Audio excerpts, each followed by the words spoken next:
Abiogenesis. It's a full-length play that I wrote. We did earlier on in this semester, we did a similar kind of thing, but it was in like a classroom and it was a lot more low-key. And then, I got to talk to you guys about it, and I made a lot of edits, and now we have a new version of it. And I'm really excited to show you guys. Yeah, do you guys want to briefly go down the line and say your name and the part that you're playing? Push down the... I also put that down. Yeah, just... I was gonna have you stand, but it's okay. Hi, my name's Maddie. I'll be playing Lucy and stage directions. Hi, I'm Avry. I'll be playing Rose. Hi, I'm Mary. I just want to see also. I'll be playing Sam. Hi, I'm Enya. I'm going to be playing Gayatri. Hi, I'm Alain, and I'll be playing Kenneth. I'm Ethan. I'm playing Scotty. Hi, I'm Kosta. I'm playing Matt. I'm Daniela. I'll be playing Jackie. And I'm Rechel, and I'm playing Lucille, and the rest of the stage directions. Okay, awesome. Then we're just gonna get started. I'll take questions at the end, but it'll be really chill, and you don't have to stay if you don't need to. I think we'll have a 5-minute intermission. Yeah, because I want the actors to be able to get water and stuff. And also you guys. Okay. Then I'll go and sit down, and then I'll tell you. Yeah, you guys can stand up.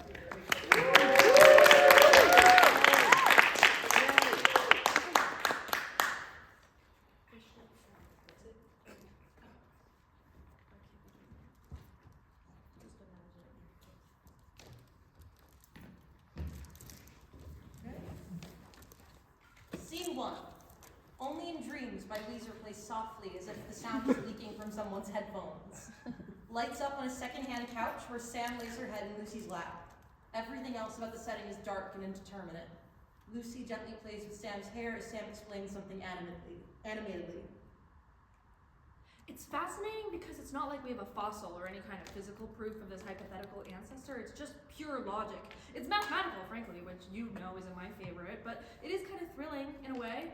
Life must have come from somewhere, millions of years ago. We know that. We don't know where it started, but we can narrow it down and reverse engineer that this ancestor must have had, logically. It's called phylogenetic bracketing. In order to be a common ancestor, it had to have a genetic code, which means at least RNA and maybe DNA, and in order to be a universal common ancestor, it has to have traits of bacteria, eukarya, and archaea, which means amino acids, ribosomes. You know I got a B in high school biology? Yeah, but you went to freaky competitive boarding school. That counts as an A. Thank you, but what I meant is that you're throwing a lot of terms at me very fast. I'm afraid I can't keep up. Well, that's okay. I just like explaining things to you. But if I'm boring you, then... No, not at all. If you want to explain it, go ahead. It's just so exhilarating. I've been stalled for so long, and now I finally feel like I'm getting somewhere. I mean, it's crazy. It's a long shot, but it's a starting point, a blueprint. I'm not vain enough to think that I'll succeed where everyone else has failed, but I mean, when was the last time somebody really tried? With modern technology and everything. You'd have to be insane to try, and maybe, You're not insane. Yeah, of course not. Have you been keeping up with your homework? What? Yes, this is homework. It's my capstone project. Really? Yeah, if it works. I see. Besides, it's winter break, remember? The semester just finished. I have all the time in the world to work on this. And Maria already went home, so I have the apartment to myself. You're not going home? No. Not even for Christmas, my love? No, I don't know how to talk to them anymore. I can't explain to them why and they don't care. Anyways, plus I have other stuff to do here. I'm doing a D&D campaign. Oh, awesome. Who's running it, Ken? I am. Sam. Oh, that's so exciting. Is Ken in it? Is it the same group as City of Schools campaign? No, actually, it's just Ken and Rose from RPG Club, then it's all new people. Are you writing it yourself? God, no. I don't know how you do it. It's actually, it's Ivid the Undying, the last... The last Greyhawk module, sure. But I thought they never published it? Apparently someone leaked it digitally, and it's mostly complete. Ken knows someone who got him a copy, and he was gonna run it, but he gave it to me. That's so nice of him. I know, he's been really great. Everyone's been really nice to me. Well, who else is in the campaign run? You know Jackie Crawford from my lab? Yeah, she's the runner, right? Real cute. Yeah, she's playing. I don't even know why I asked her. It scared the shit out of me, but she's been really enthusiastic about it. She's never played before, which, yeah, she doesn't seem the type. I think maybe she just said yes because she's worried about me. I'm sure she'll love it. I hope so. She's bringing her friend, Scotty. I've only met him once. Apparently he played in high school though, so he's got the basics. And then another girl, Gayatri. Gayatri, doesn't ring a bell. Another biology friend? No, actually she works at the Daily Grind. You met her there. Yeah, she works a lot of early and late shifts, so she sees me a lot. She always knows my order. Cafe au lait with steamed milk. She always makes conversation with me. She said she wanted to get to know me better, so I invited her to the campaign. It was kind of stupid. I barely know her. Well, in order to get to know people, you have to do things with them. Cruel, I know. So she plays D&D? No, I gave her and Jackie scans of like the basics from the handbook, and I'll just work with them as we go. Tell me about this Gayatri. She's an international student. She makes coffee. I don't know anything about her. Oh, okay. Okay. I'm glad you're meeting new people. I'm trying to branch out. I know you're concerned about me. Sam. But see, I'm okay. I'm socializing, I have hobbies, I'm regular. I'm really proud of you. I'm glad. But my focus is, of course, my focus is my research. That's still my top priority. I am committed to this. I'm committed to you. I know, my love. Just know that you're... Shit, this album's about to end. Oh, thank God, I hate Weezer. You don't, do you? She's a lesbian. Stop that, I'm trying to... If I start it fast, I can take a melatonin, I can Sam, probably... it's like 6 p.m., right? Don't become nocturnal. Then can I see you tonight? I don't know. What do you mean you don't know? I mean, I don't know. Lucy. Only in dreams ends. Immediate darkness. Heavy silence. Then, Sam wakes up on the same couch in a cluttered apartment room. Crowded shelves of books and CDs, a coat rack, dining table strewn with papers. Sam is wearing headphones connected to a Sony CD Walkman. She is fully clothed, sweaty, and alone. She takes a moment to catch her breath, then she stands and grabs a book and assorted papers from the table and opens the doors to her basement, which is marked with a large caution sign. She heads downstairs. Scene 2. Later that same evening, Scotty and Matt's front porch. Some shitty plastic lawn chairs, a sad side table, faded Italian flag hangs from the side of the house. Miscellaneous porch clutter, including a bag of golf clubs. Scotty and Jackie sit, passing a bong between them. D&D character sheets spread on the table. They're wearing coats. It's cold. I Wish by Skilo plays in an old Sony boombox. Jackie turns it down, switching at her character sheet. What is reaction adjustment? Scotty exhales smoke, coughing slightly and setting the bong down on the table. It's based off your charisma stat. There's a chart in the printout. Oh, no, I found it. I just mean, like, what is it? Oh, hang on. Let me check real quick. But I think... He trails off as he flips through some of the pages on the table. I thought you were the expert. I played this game when I was 16, Jackie. Jesus. And it was an older version, too. Oh, okay, yeah, I was right. It's basically how much other people like you when you first meet. So it affects you trying to convince people to do things for you, or flirting with someone, anything like that. So because your score is... He peeks over Jackie's shoulder to look at her sheet, and after a moment laughs loudly. Jackie shoves his shoulder playfully. What, asshole? Your reaction adjustment is -4? Your 4 out of what, like 20, right? Fuck you, man. Look, the rest of my stats are really good. You win some, you lose some. Your character had to be like homeschooled or something. Well, probably. He was raised in the woods. He went to tree school. I don't know. Your character's a dude? Jackie picks up the bomb. Sure. It said on the printout I could do that. Yeah, you can. He reaches over to light the bomb for Jackie. She inhales and exhales smoke. You sound disappointed. No, I'm not. If you want me to be an elven maiden with huge tits. Look, I'm just used to people more or less playing themselves in D&D. Or at least, I don't know, power fantasy versions of themselves. Like, this is me if I was jacked and awesome and had a big sword and spells that explode your brain. That's what my friends who played in high school did anyways. Is that what you're doing? No, I'm playing a bard. This means nothing to me, Scotty boy. It's fucking stupid. They're not good at combat, they're not good at magic, I'm basically useless. Why the hell did you pick it then? Because it's funny. Are you gonna take What? Yes, I'm literally teaching you this shit right now. I read the printout. I'm taking it seriously. I know you are. I'm sorry. It's just Sam's... I want this to be good for her. I know. You think she's bad shit. I don't think she's batshit, Scott. It's not funny. I think her friend died horribly and now she's in an apartment alone in December in Cleveland. That would make me concerned about anyone. Right. Sorry, I know. The front door opens and Matt steps out in a t-shirt and basketball shorts, indicating the bomb. You guys killed that yet? You're a fiend. No, go ahead. Hey, it's my porch. I get a cut. He It's picks true. up the bomb and Scotty tosses in the lighter. It's true. House rules. He relights the bomb, takes a hit, and then looks at the papers on the table and in their hands.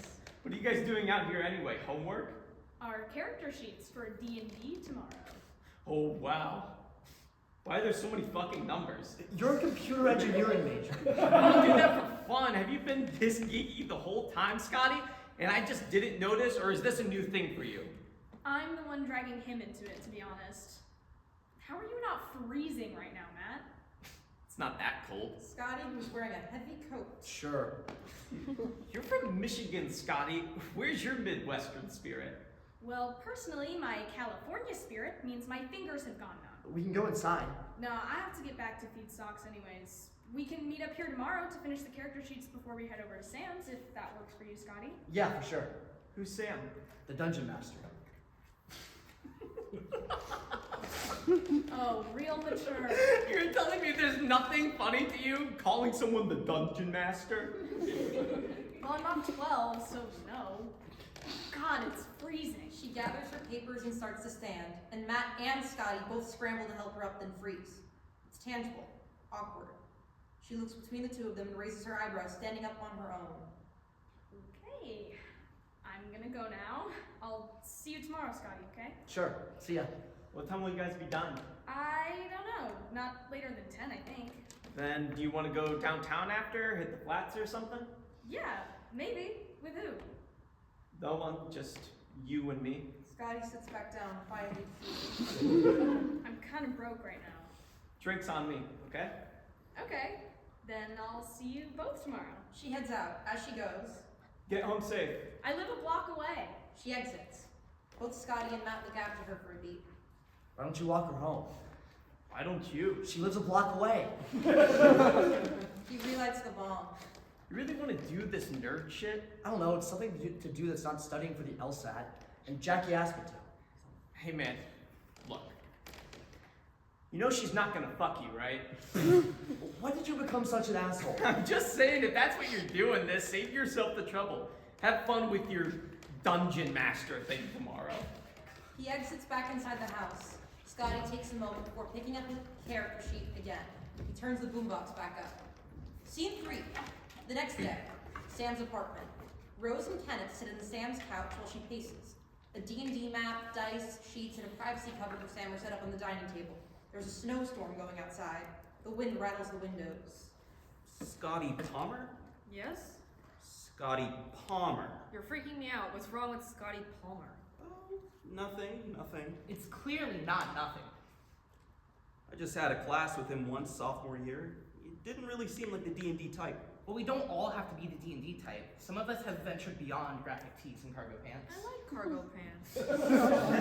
We got put in a group project together and he very much contributed nothing and showed up to the final presentation high and without having looked at the slides once. Great. But that was 2 years ago. Who knows? What if I fucked up? What if I invited a bunch of jocks and a random barista to play D&D? Do we call people jocks unironically anymore? Like, ooh, we gotta watch out for the socias. I'm sure it's fine, Sam. Jackie is your friend, isn't she? Kind of. We were lab partners. It could have been Stockholm Syndrome. I've never spoken to her outside of class. As a psychology minor, I feel a moral obligation to tell you that that isn't what Stockholm Syndrome is. Okay, well, whatever it was, maybe none of them are showing up. Sam throws herself over the back of the couch melodramatically. Rose pats her head. It's just 2 minutes past 6, and it is snowing quite a lot out there. It took Rose and I somewhere around 20 minutes to walk here from Southside. It's okay, Sam. When they don't show up, me and Kenny will just split. Yeah, a druid and a specialist wizard. You guys are gonna get really far and not die in my first combat encounter. You're really improving quite a lot on the sarcasm front. Sam, please, we have to do this campaign no matter what. If I don't have this to look forward to while I'm at the fucking tax firm, I'll blow my brains out. Why are you working at this place if it makes you suicidal? That's just how it works. You go to work, you be someone you're not, you want to crawl out of your own skin, and then you get a fat paycheck and it all goes away. Speak for yourself. I'm planning on working at Fermilab. You should probably start attending your physics classes then, champ. Knock at the door. Sam shoots up. Well, I'll be damned. Sound of the wind whistling as Sam opens the door and Jackie and Scotty enter wearing winter coats and boots and wiping snow off the front mat. God, it's miserable out there. I know. Oh, you guys can hang up your coats. Shit, I should have shoveled the stairs. Sorry. She indicates the coat rack by the door. Scotty and Jackie start taking their coats and boots off. Don't worry about it. Sorry we're late. Everything's fucking covered. I haven't seen a single snow truck. Well, come on, Scotty. It's not like the city of Cleveland could be expected to be prepared for snow. Of course not. Jesus Christ. Having taken off his boots, he takes some folded up papers from the inside of his coat pocket before hanging it up. He heads over to introduce himself to Kenneth and Rose, holding out a hand to Kenneth. Shake first. Hey, I'm Scotty. I know. Kenneth does not shake his hand. Oh, wait, hey, how are you, man? God, I'm horrible with names. You're, Kenneth. Don't worry about it. Right, Kenneth, of course. God, what was that class freshman year? Environmental science, right? I never went to that fucking class. Uh-huh. Genez, you know. Nice to meet you, Kenneth. I'm Jackie, and you're... Rose. Rose? Yes, my name is Rose. Oh, no, I wasn't. I mean, I was just like checking that. Nice to meet you, Rose. She elbows Scotty in the ribs discreetly. Likewise. Well, we're waiting on one other person, so I hope she's just caught up in the snow. I kind of assigned places because I put each of your stuff at each seat, but you can change them if you want. I trust your judgment, Sam. Knock on the door. Sam, relieved, goes to answer it. Gayatri enters in a similar manner to Scotty and Jackie, shivering and stomping snow off her boots. God, you Ohioans are bloody masochists. Hey, I was born in Ohio. You had a choice. Oh no, am I late? I'm not late, am I? I live on campus. It's kind of a hike, and with the snow. We just got here. Don't worry. Oh, okay, good. I'm Gayatri, by the way. Jackie, nice to meet you. Let me take your coat. Sam takes Gayatri's coat. It's chivalrous, and unlike how she greeted Scotty and Jackie. Thank you, darling. And the rest of you? Oh, right. Kenneth. Rose. Scotty, He holds out a hand for her to shake. She shakes it, giving him an amused smile. How very formal. I've had to go to way too many pre-professional events recently. It's corrupting me. It's terminal, I'm afraid. Now, Sam, should we play some D&D? Right. Yes. If you guys wanna, it should say your name on the sheets, and I gave you minis. But if you don't like them, you can switch them out. There's some others in the bowl. Everyone starts moving to their places, finding their names. Amidst the shuffling, What's a mini? Oh, it's she picks up Kenneth's mini, a stereotypical-looking wizard. these little guys. We use them in combat to track distance. They're supposed to represent your characters, but they're not customs or anything. I just chose based on the classes you picked. Actually, can everyone just say their character's name, race, and class just for my notes? Rose examining her mini for a moment. I can start. I'm playing Calliope Phoebus, a half-elf druid. She's a defector from the Wood Elf Sentinels of Avry because they hate humans. And she's just found out she's half human, so she's like, I know when I'm not welcome. Also, she's for sure not a blonde. She dumps the mini into the bowl and fishes around for a new one. That was the most druidy mini I had. I should still have Hyacinth somewhere. I can bring it next time, even if that feels a little morbid. Okay, your turn. Oh, okay. I'm playing a human bard. His name is... Okay, I put Simon as a placeholder, but I never came up with a better name, and I'm worried Simon sounds a little stupid next to Calliope Phoebus. Does Simon have a last name? Tell them what you wrote on your sheet, Scotty. Tell them what his real last name is. And Garfunkel. Your bard is named Simon and Garfunkel. Yeah. Phenomenal. Amazing. Okay, Jackie. Tough act to follow, but my guy is Alder Evergreen. He's a Wood Elf Ranger, and he's just graduated from the Arboreal Academy. Great. I'm playing a dwarf thief. Her name is Grunt. Grunt. That's good. I love Grunt. Full name, Grunt Grunson. She works at her dad's forge. I'm playing Avian Shadowgazer. He's an elven wizard in the School of Necromancy. We didn't discuss that. Does that not work? I can change it if necessary, although I kind of already built. No, that's totally fine. Okay. It all sounds great. Good, diverse crew. Some truly great names. Awesome. Gayatri and Jackie, just let me know if I'm ever, moving too fast or you have questions. A mechanical shuddering from down below. Something clanking loudly. It startles everyone but Sam. What was that? Sorry, our washer's really fucked up. You have got to have your landlord look at that. I know. Okay, let's get started. It's like a switch. DM Sam is passionate, articulate, and in control. She is immediately captivating. It's clear the players are quickly drawn in. The year is 585. The great kingdom of Aerdi has collapsed into ruin following the Greyhawk Wars, divided into Roxy's and the northern province. In Roxy's, famine and chaos abound. The average town person starves and lives in fear of the capital city's companion guard under the control of the wretched, insane overking Ivid the Undying, who is dying by the day. The dictator is paranoid beyond measure, and his kingdom burns around him as his undead armies march the streets. In the northern province, conditions appear better on the surface, but his radiant gray scrennel, Herzog of the North, is fighting a tense political battle to appease both his monstrous allies in the Bone March and his human allies in the Twin Cities. And the state of things is much more precarious than the average civilian knows.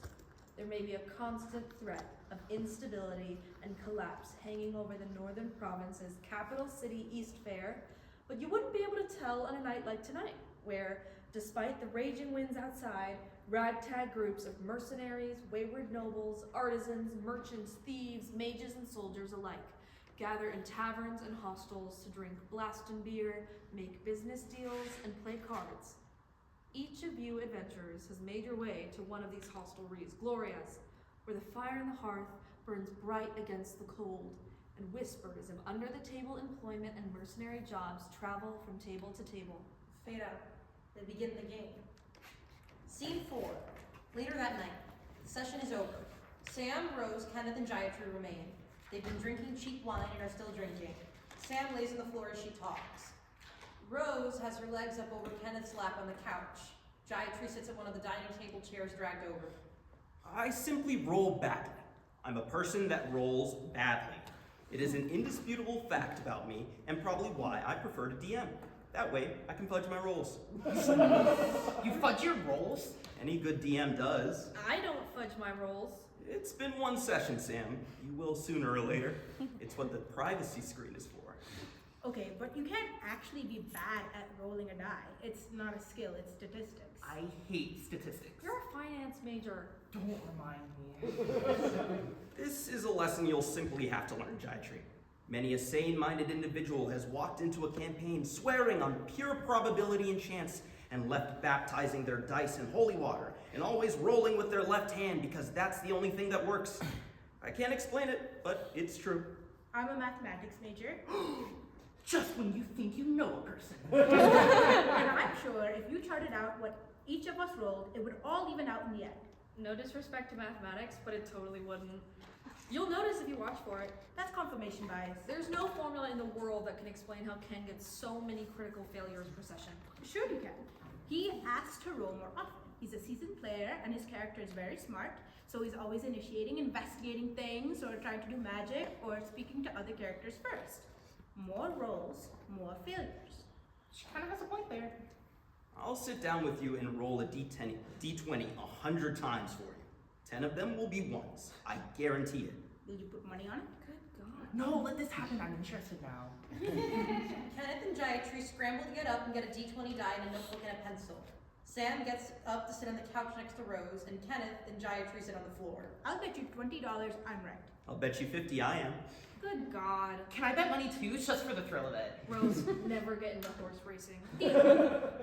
Kenneth starts rolling the D20, and Gayatri starts dutifully noting down the numbers in her notebook each time. This continues under the conversation. So this is your first time being a DM, Sam?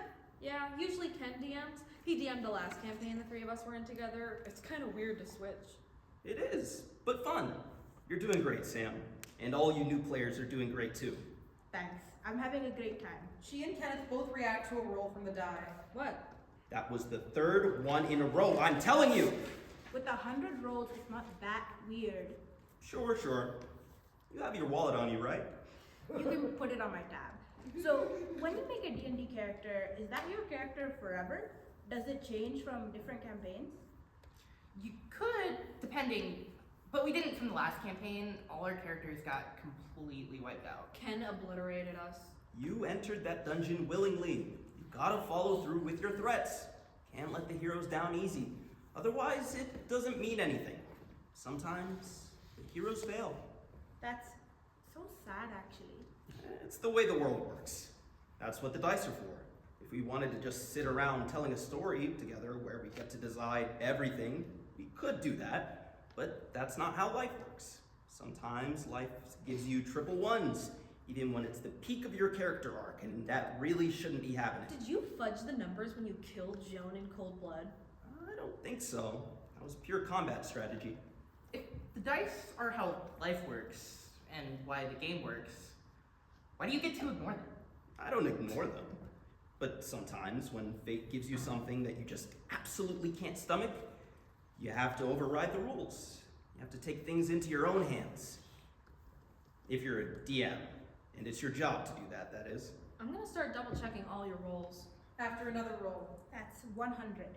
Don't even bother averaging it. Just count the ones. Gayatri counts silently, poker-faced. She looks up when she's done. 18. That's nearly 1 in 5 rolls. That's I ridiculous. tried to tell you. Please don't actually give me the $50. It would be moral, I think. You people. I don't have an explanation for you. Some people are just unlucky. And some people are just lucky. It's not fair. Brian always rolled stupidly well. Lucy always. The air is sucked out of the room. Sam politely tries to act like she doesn't notice. It's quiet and weird. Gayatri feels it. Were those the other people in the last campaign? Yeah, some of them. Rose looks over at the clock on the wall and groans. Speaking of unlucky people, God, it's fucking 2:30. I have to be downtown at 8 a.m. Gross. What for? My internship. She loves it, as you can tell. Really passionate about taxes. I'm not. But Eric is. Ugh. Who's Eric? Me at work. He loves taxes, and he's definitely not going to be hungover tomorrow. See ya, bitches. She heads out, scattered eyes. And then there were 3. Oh, am I overstaying my welcome? I can go. No, please don't. I mean, if you want to. No, I don't. Why are you staying for break, Gayatri? I'm an international student. Plane tickets are expensive. It was easier not to leave. So basically, I'm working at the daily grind and doing this. And that's it. I don't have any friends left on campus either. Well, hopefully a couple now. Right. Cheers to that. What about you guys? Just didn't want to go home. I hear that. Well, you've also got your project, don't you? What project? It's nothing. Oh, okay. Biology stuff. Boring. It can't be that boring. I'm a math major. I came into your apartment and started doing statistical analysis. Everything I do is boring. Not boring. Sam and Gayatri hold eye contact. I'm staying for the meteor storm. Right, it's supposed to be during New Year's, right? Are you a big space geek? Like you wouldn't believe. Ugh, don't get him started. In what way? Science or aliens? Like those are mutually exclusive. And then the existence of aliens is the only scientifically plausible possibility. And in a zodiac way. Oh, I don't think zodiac signs are scientific. I just think they're fun. I'm a Leo. You would be. Ken and I have been having this debate forever. He thinks human life on Earth came from alien DNA carried here by asteroids. Oh, like Scientology? Nothing like Exactly Scientology. like Scientology. I don't understand what's so ridiculous about that idea. There isn't life, and then there is. What's more likely? Organic material came from somewhere else, or it just spontaneously appeared? It developed. All the different components developed. RNA, lipids, amino acids. It's abiogenesis. There's whole studies on this sort of thing. They formed amino acids from entirely abiotic materials, and it hasn't been observed, but you can trace it back genetically to the last common universal ancestor, Luca. Luca is a theory, not a tangible thing. Oh, and panspermia is. Panspermia? His stupid alien life theory. It's not my theory. It goes all the way back to Aristotle. Aristotle thought the Earth was the center of the universe. Abiogenesis is the only real scientific study. I'm just saying, if you want to create life, and create it now, You can't rely on a theory that depends on billions of years of slow cellular development.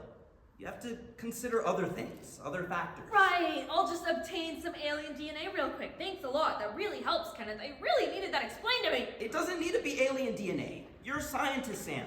A little trial and error doesn't hurt. I'm doing trial and error. I've been doing trial and error. I'm interested in real, tangible fucking solutions. One that fucking works. Not some fucking alien theory or some black market book of star magic that you're so sure is gonna work.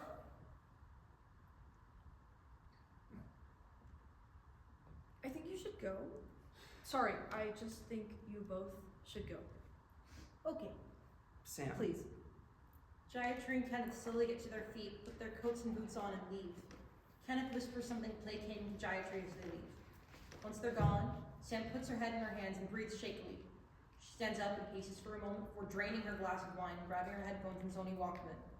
She puts the headphones on, places a CD of Radiohead's The Bends in, and lays down on the couch with her arms over her eyes. Planet Telex starts playing. Scene 5.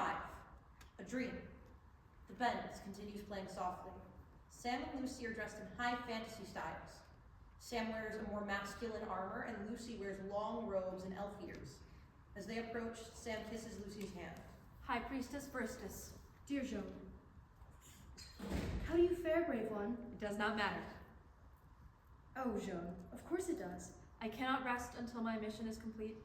I've been studying, searching day and night to no avail. I've even visited the old temple of Foltis and Roxy's. Jean, don't be reckless. I needed guidance, High Priestess. Is that what you have come to me for? Guidance? No, She kneels before Lucy. I have come for penance. Has your research required you to betray your ideals? Many times, High Priestess. You have been a good and noble servant to Foltis. I am certain he will forgive your misdeeds. What I must do is unforgivable for any paladin.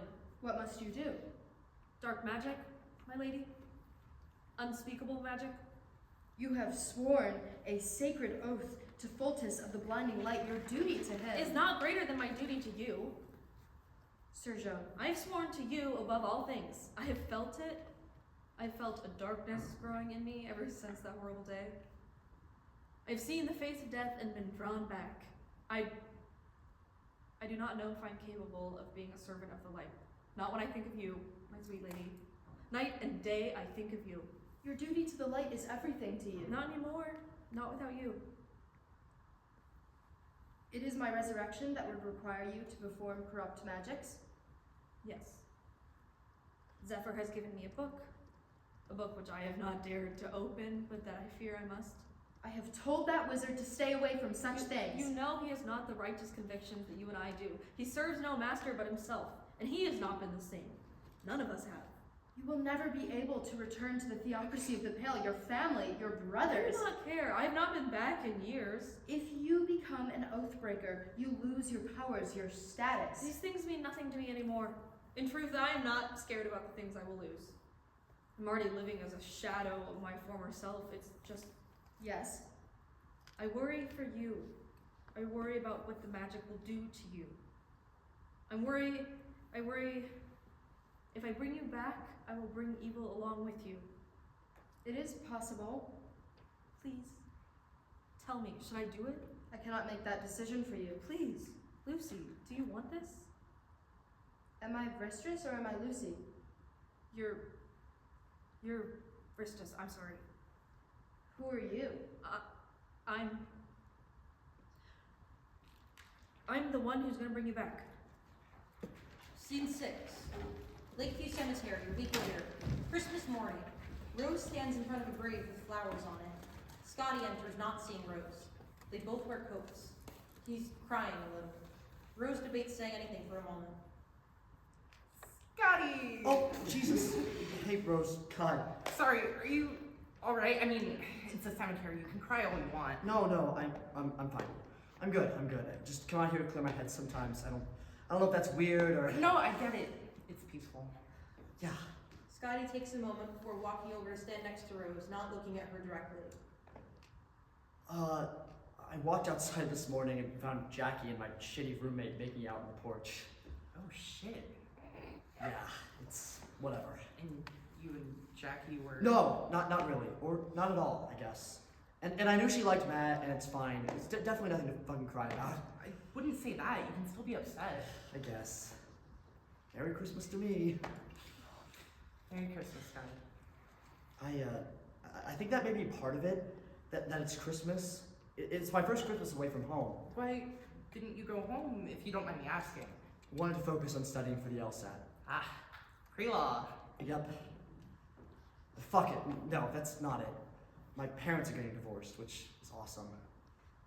I'm sorry. Don't be. They should have a long time ago. What about you? Also divorced. I meant, why are you here for break? Internship bullshit. Fuck, right, the tax firm internship. I knew that. And what brings you here to Lakeview? I assume everyone else here is also not having the best day. Rose gestures to the grave in front of her.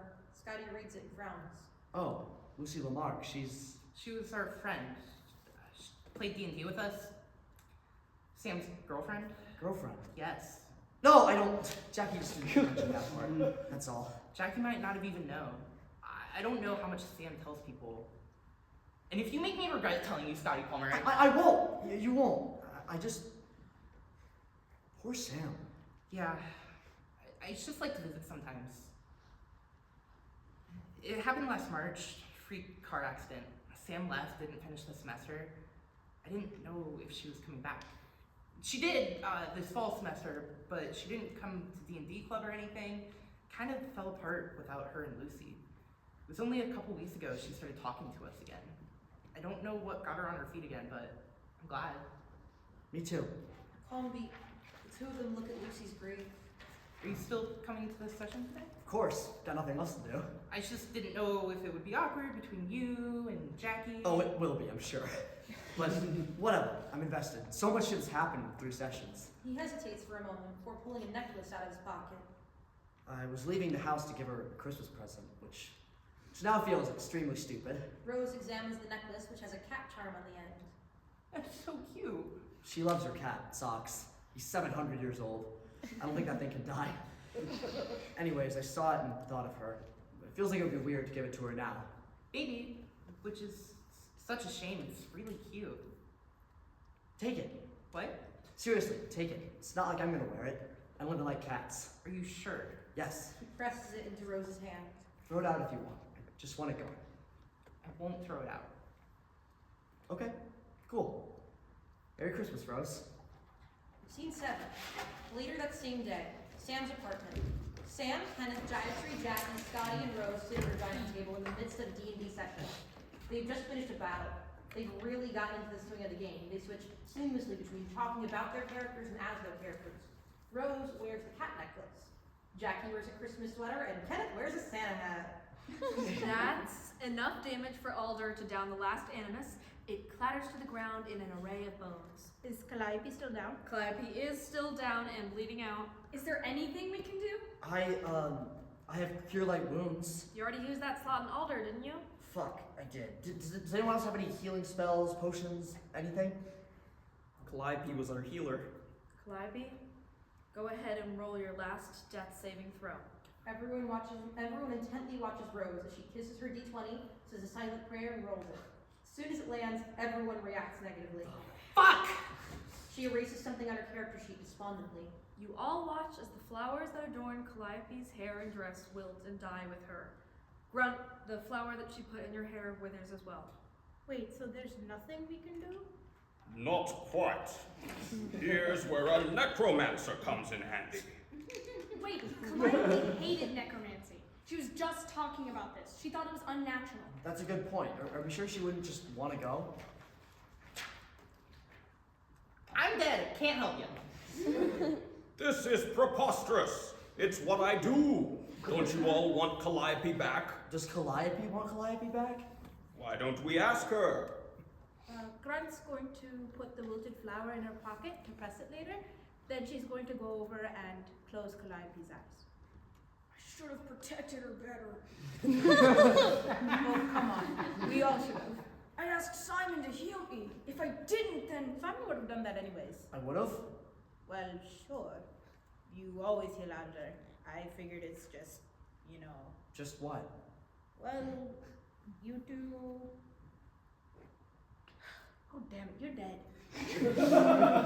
Calliope would be very sorry if she missed this conversation.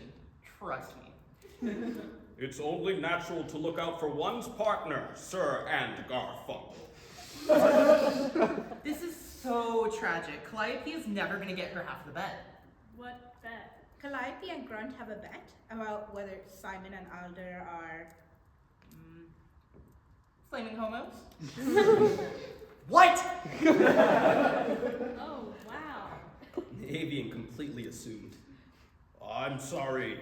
Did I misunderstand the relationship? There was just a lot of casual touching, a lot of, I'll cover you, don't worry, Simon. That's Alder. Alder is... What, do you not swing that way? I don't know if Simon swings that way. Alder. Do you know he has 4 charisma? An energy shift. Scotty is clearly uncomfortable with this turn of conversation and refuses to look at Jackie. Jackie stares down at her mini. Well, of course, you don't have to agree to anything that makes you uncomfortable. I got the impression that Simon and Alder were becoming quite the dynamic duo, though, romantically or otherwise. I just thought they were close. Yeah, they were. Energy is even lower now. Sam tries and fails to suppress a yawn. This could be a good stopping point, Sam. Oh, but I had more. We've only been playing for like 2 hours. Yes, but you're exhausted, Sam. You were up all night. You should totally sleep, Sam. It's alright. Gives me time to make a new character anyways. You don't have to. Well, alright. We'll leave it here then. Thanks, you guys, for coming on Christmas. Of course. What else were we going to do? Slight laughter as everyone packs up their stuff. Quiet and awkward. No one wants to leave. I want Sam to be able to sleep, so if you guys want to keep hanging out, we can go to my place. I have drinks. The roommate wouldn't mind? Matt's, he's over at my place, so have fun, you guys. Thanks for having us, Sam. Merry Christmas. Scattered Merry Christmases. Jackie leaves. Scotty stares after her for a second. The rest of you coming? Great, let's get fucking drunk. Bye, Sam. Bye, guys. Merry Christmas. Wait, you guys go on ahead. I'll catch up. I just wanted to talk to Sam about a campaign thing real fast. Got it. See you there. Scotty, Rose, and Gayatri exit. Kenneth crosses to his backpack. Look, I'm not pro or anti Evian resurrecting Calliope, but that should be decided with Rose too, so it's no good to try and convince me. Kenneth pulls out a present. Oh, Ken. I didn't get anyone anything. Don't worry about it. You should see what it is. Ken. Just open it. Sam carefully takes the box from Kenneth and takes the lid off. She gasps and closes it again. Ken, where did you? The med school. I TA'd a class in the building they do cadaver labs in. I still have access. This is... I figured you wanted to start small. Not the whole system. Just start with one organ. Then you don't have to start with her. Sam opens the box again and stares into it. I tried it last night on a mouse. They crawl into the basement and die. It worked, but... It worked? Yes, but a mouse is one thing, Ken. I can't ask the mouse how it feels. I can't ask if the mouse wanted it, and who knows if it'll work on a larger scale anyways. It will. It will. You have to, and don't you laugh at me, because you know I'm right now, but you have to take planetary alignments into consideration. It's also unscientific. But it's not. I could never do this. Not like you can. It is biology, and I'm sure if you had millennia to do this, you could create life the good old-fashioned way, as Mother Nature and Charles Darwin intended. But a little help from the stars. Look, I'll look into it. We can figure it out together. Sam sighs, then hugs Kenneth. Thank you. Of course. Merry Christmas. Sam pulls away, smiling. Go get drunk. Oh, I plan on it. Me and Rose have lots to discuss. Godspeed. Kenneth exits. Sam contemplates the box for a moment longer. Then, she opens the door to her basement and heads downstairs. Scene 8. Later that same night. Sam's living room is empty. Then, a rapid knock at the door. Sam? Sam? She tries the handle. It's unlocked. She walks in looking around desperately, wearing the same Christmas sweater. Sam? Sam opens the basement door, also frantic, shutting the door behind her. She wears a lab coat. Jackie, what's going on? I'm sorry. Socks got out and we've been looking all over and I hadn't seen him, but I care. I saw him go into your window well, but I ran across the block and I couldn't find him. Let me just look in your basement to see if... No, I mean, I was in the basement. I would have noticed if he came in. Please, that's a mess down there. I don't care. Let me just check. I'm sorry. I'll be fast. Jackie starts toward the basement door and Sam physically blocks her. Jackie easily dodges out of the way and sprints down the stairs. Sam silently panics for a moment, holding her head in her hand before running down after her. Jackie, please just give me a second. I'll be fast. I'm not looking at anything. I'm just... Oh my God! Jackie, What the fuck? Please, Jackie runs back upstairs, Sam following closely after her. Jackie has a hand over her mouth, shocked and disgusted. Jackie, listen. What are you gonna tell me? That you don't have a human heart in your basement? It's not. It is, but it's from a cadaver. It's not hers. What? I saw what you had written on that board. I saw those pictures of, and the candles and diagrams and Sam, Okay, look, Sam, I can't imagine how hard it is. I can't. I really can't. But this is really disturbing. It's really worrying, Sam. That's not healthy. This is real life. Do you think... I don't mean this in a cruel way, Sam. I really don't. Do you think you should maybe talk to someone?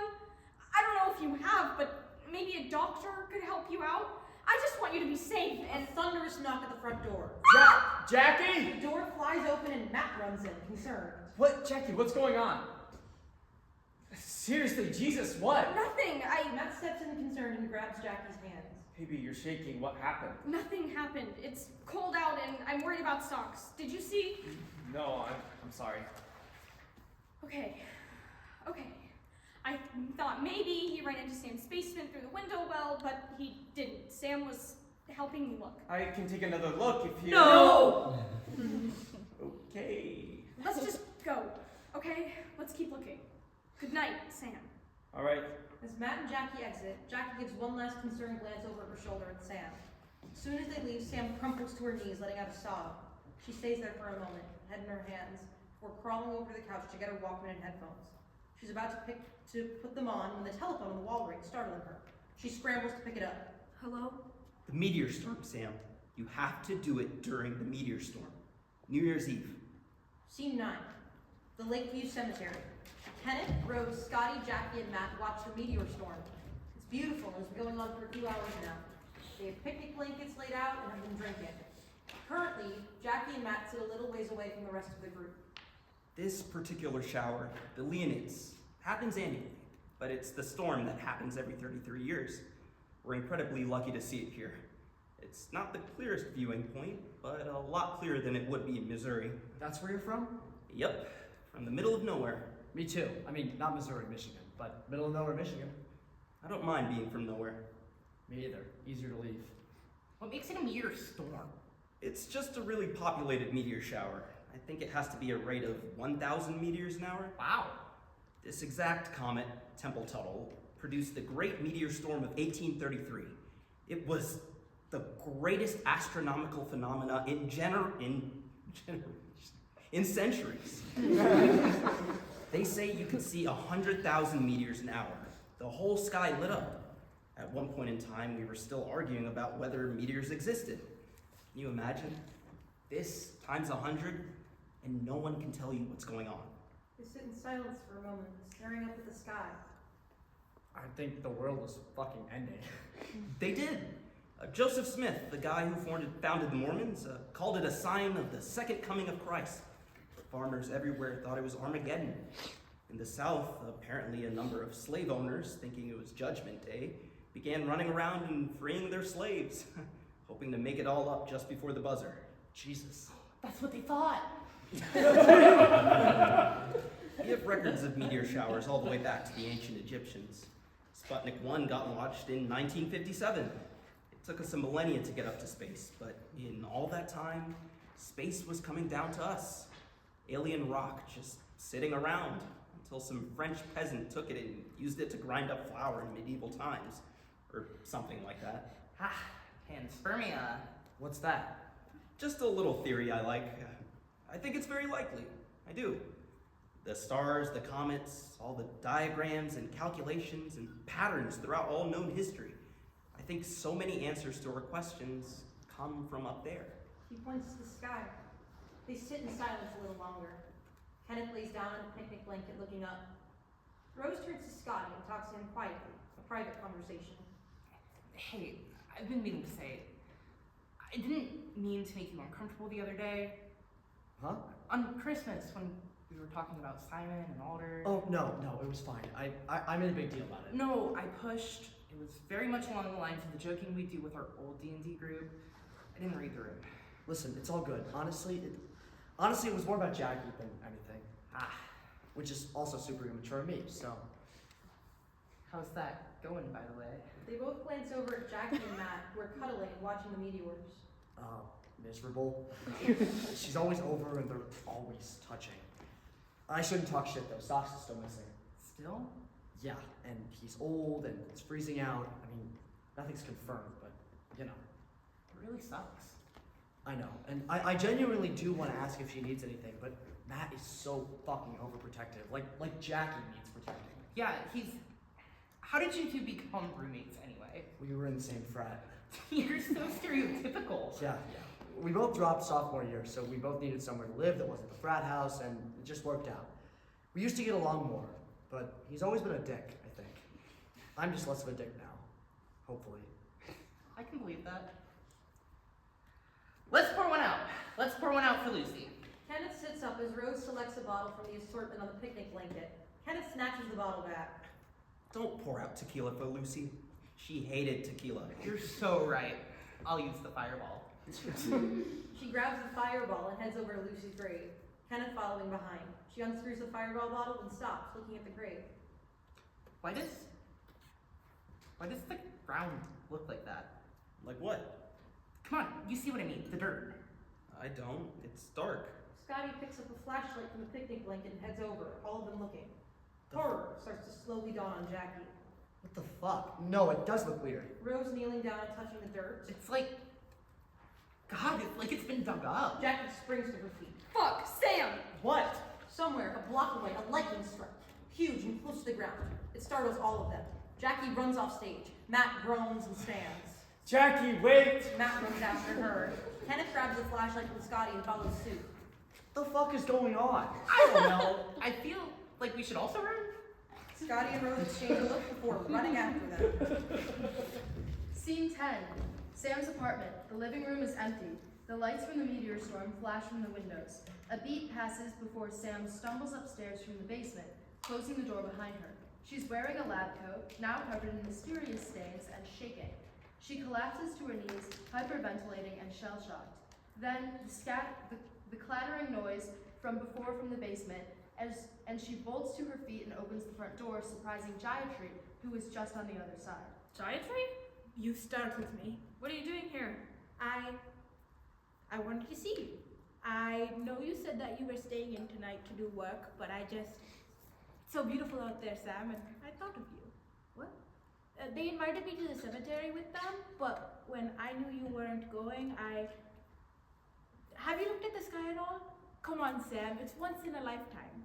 She walks past Sam to bring her to the window, and Sam follows, dumbfounded. They look up at the sky for a moment. Isn't it the craziest thing you've ever seen? Gayatri, we have to go. What? Let's get out of the apartment. Let's meet everyone at Lakeview, or I don't know. Let's just. Whoa, Sam, what's the matter? Nothing. What's on your book? I never did learn what your research actually was on. It doesn't matter. We just have to go. Sam. She takes Sam's hands gently. Sam is baffled. Listen, it's not my business, but I know that you've been through some shit. I had some friends who really struggled with mental health, and I know we haven't known each other very long, but I care about you, and I want you to know I'm here. Okay, thank you. Can we go? I mean, I don't know what the hoodie is, but Jackie bursts in through the front door. Sam, please tell me that you don't have in your basement what I think you have in your basement. Jackie, Are you in on this too? you know what? I just came to check in on Sam. Jackie, I'll talk to you, but please, let's go. I can't let you hide this, Sam. I don't know what I'm supposed to do. I wanted to give you the benefit of the doubt.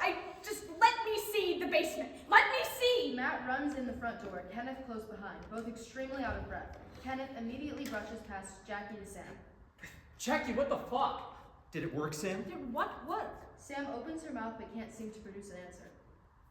I'm so sick of your new weird-ass fucking friends, Jackie. Tell me what's going on. I don't know, Matt. I don't know what's going on. Sam, this is important.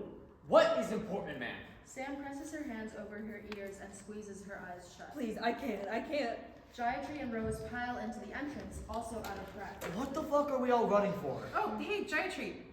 Sam, what the hell is on your lab coat? The basement sound again, then footsteps. Slow, heavy footsteps up the basement steps. Everyone freezes. Sam grabs onto Kenneth. Who is that? No one answers him. The footsteps get closer. Then, the basement door creaks open. At first, slightly, then thrown open, and Lucille stumbles out. She is maybe recognizable as Lucy from some aspect. Her hair, her clothes, but in every other way is something alien, unnatural, and undead. People stumble back, grab onto each other, gasp, but no one says anything, frozen in horror. Lucilla moves her head jerkily, like she's trying to open her mouth to say something. She does this once, twice, 3 times, before opening her mouth and spitting unidentified liquid onto the floor. She pants, looking at the people in front of her, then towards the window, then towards Sam. Then, I'm alive. end of Act 1.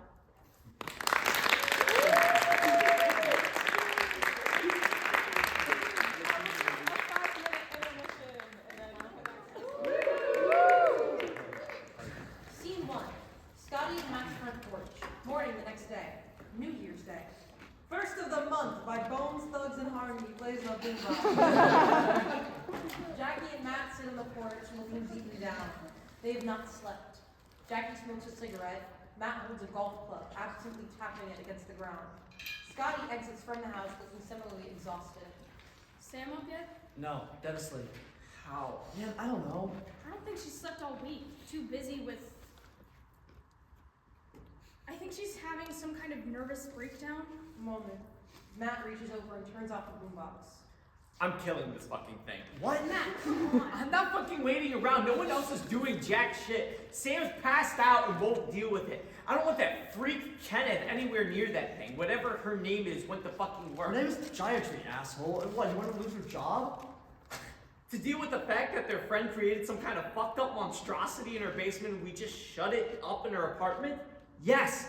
Same with Rose, just ran out and has been MIA since. Can you blame her? Lucy was her friend too. If we want to kill it, it's not going to be you with a driver. We should call the fucking police. And tell them what, Scotty? You don't have to lead with zombie. We can just say someone broke into Sam's apartment. We're pretty sure they're still in there, and then a policeman with a gun can go in and deal with The it. police aren't gonna do shit.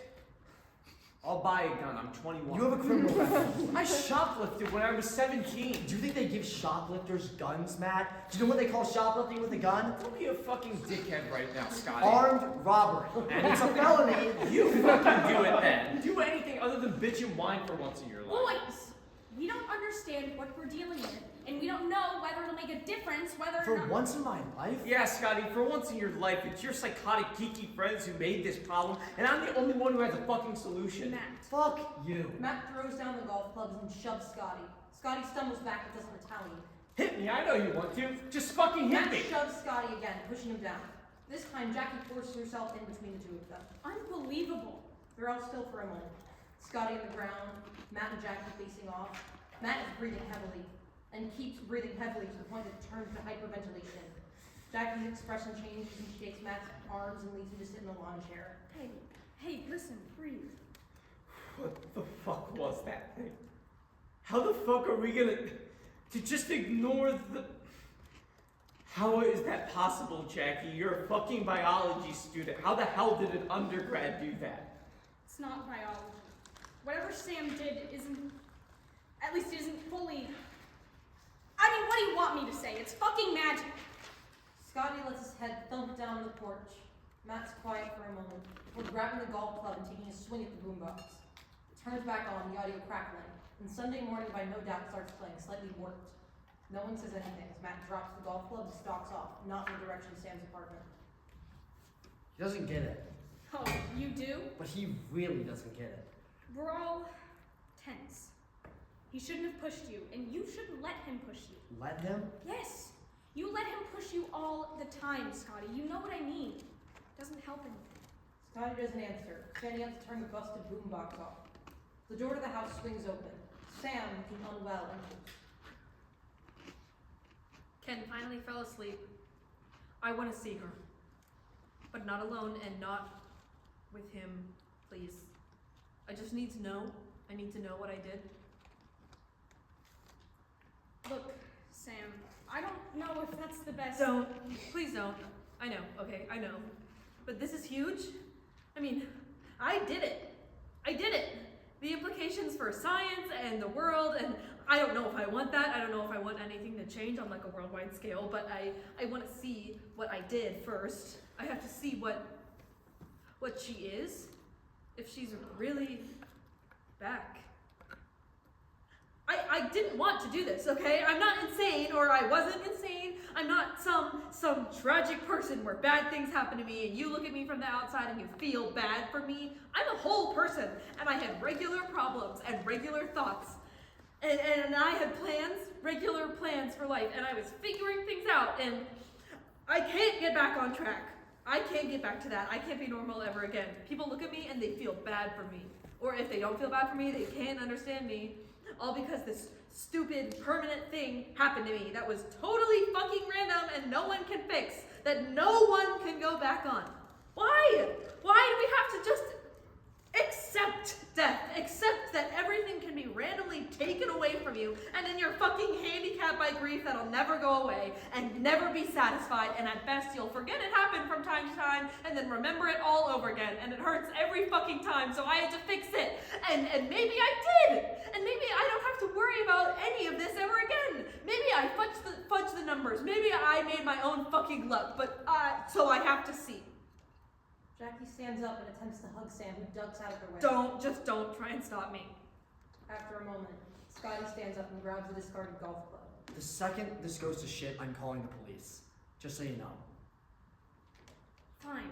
Let's go before Matt gets back. Scene 2. Sam's apartment living room. Things have been strewn about. Lucille sits on the floor amidst spilled minis and dice, furiously flipping through a sketchbook. The body of a dead mouse lies near her. The sound of the knob of the front door slowly turning catches her attention, and she cocks her head to the side. Slowly, Sam enters, Scotty, then Jackie filing in behind her, each wielding golf clubs. They all regard each other. Holy shit. Sam flicks on the lights, and Lucilla flinches. In better lighting, Lucilla's state is clear. She looks in some ways convincingly human, and in others like a rotted corpse. Frankenstein's monster-style stitching is present. Lucy? You used to call me that. Her voice is gravelly and unlike Drain Lucy's. It sounds rusty from disuse. Sam almost falls further into the room, kneeling on the ground closer to Lucilla. Scotty and Jackie don't put down their clubs. Of course I did. It's your name, Lucy. On the board down there, I read it. It says Lucilla. That's me. Oh, no, that's Lucilla. That's an acronym. That's the last universal cellular ancestor. It was part of my genetics research on how cells came to exist, on how life came to exist, so that I could, make life. Make me. Yes. Well, remake you. Do you remember me? Sam. Sam nearly sobs out of relief. Scotty and Jackie exchange looks. That's right, Sam. I'm Sam. She points to the basement door. You made me down there.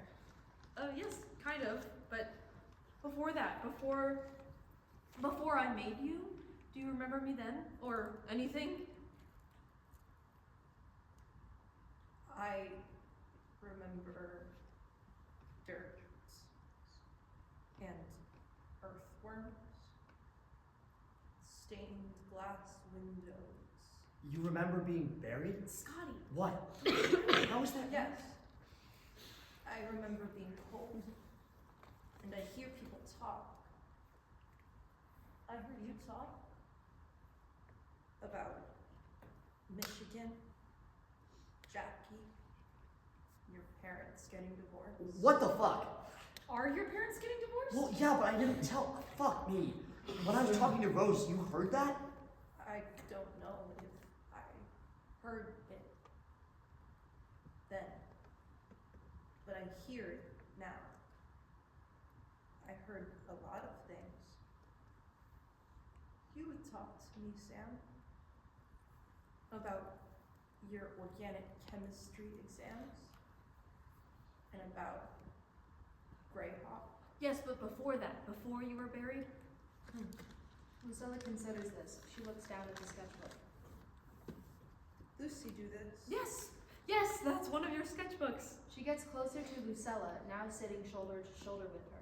She points to a page. Those are sketches you did of me. See, you wrote Sam there.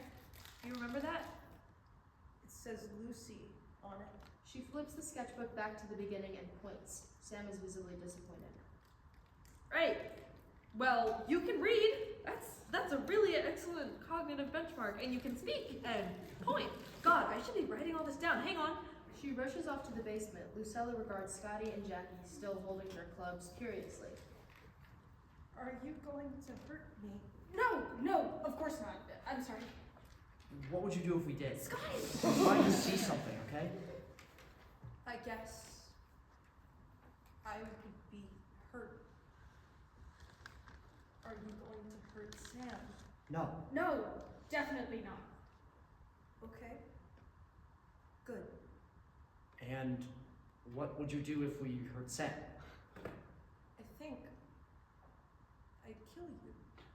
Sam returns from the basement with a notebook, furiously writing. She doesn't notice Scotty and Jackie being taken aback. Okay, excellent. We can run some formal cognitive tests soon, see how all your neurons are doing, and then we can start to work on long-term memory. I didn't do enough neuroscience, did I? I guess I wasn't thinking about the after, but we'll work on it. Here, do you mind if I look at your pupils? That is one thing I know to note. Sam kneels back down next to Lucilla and gets close to her face to look into her eyes. Lucilla eagerly leans forward and kisses Sam, who is knocked back by Lucilla's enthusiasm and her own surprise, and covers her own mouth with her hand. Scotty turns and vomits in the trash can by the door. Scotty! Sorry, that was gonna happen at some point. I'm cool. Jackie rubs his back soothingly as Scotty regains his composure. Lucilla regards him curiously. Why did you do that? You're just, decomposing. Not to be rude. What? What do I look like? She stands, seemingly in a search for a mirror, but has difficulty getting to her feet. Sam immediately stands and helps her steady herself. Don't worry about it, Lucy, okay? You look a little rough right now, but we can clean you up. I mean, you're a scientific miracle. You're an enigma. Who cares what you look like? And I'm sure with the proper resources, I mean, synthetic skin or skin grafts, Ken has access to the cadaver labs, so... Scotty gags again, but keeps it down. Let's get some air, Scotty, yeah? But I don't want to leave Sam alone. Why not? Sam stands to talk to Scotty and Jackie. Look, why don't you wait, Ken? It's just on the block. I'll be fine. You're sure? Yes, trust me. Fine. We'll be right back. Jackie and Scotty leave. Lucilla waves goodbye to them. Sam turns back to Lucilla and indicates the dead mouse on the floor. What? What happened here? It was like that. Dead? Yes. Sam picks up the mouse by its tail. Teeth marks. Did you try to eat it? I did eat it. I was hungry. Okay. I guess let's try and not eat any more mice, okay? Are you still hungry? Let me take care of this, and then I'll make you a sandwich or something, okay? Sam heads off to the kitchen. Lucilla absently flips through the sketchbook again as there's sounds of Sam cleaning up and starting to gather sandwich ingredients in the other room. There's a knock at the door, and Lucilla gets to her feet with difficulty. Lucy, was that you? Sam? Someone's here. Who? Lucilla opens the door to reveal Gayatri. Gayatri screams, and Lucilla immediately attacks her, dragging her to the ground and gnashing with her teeth.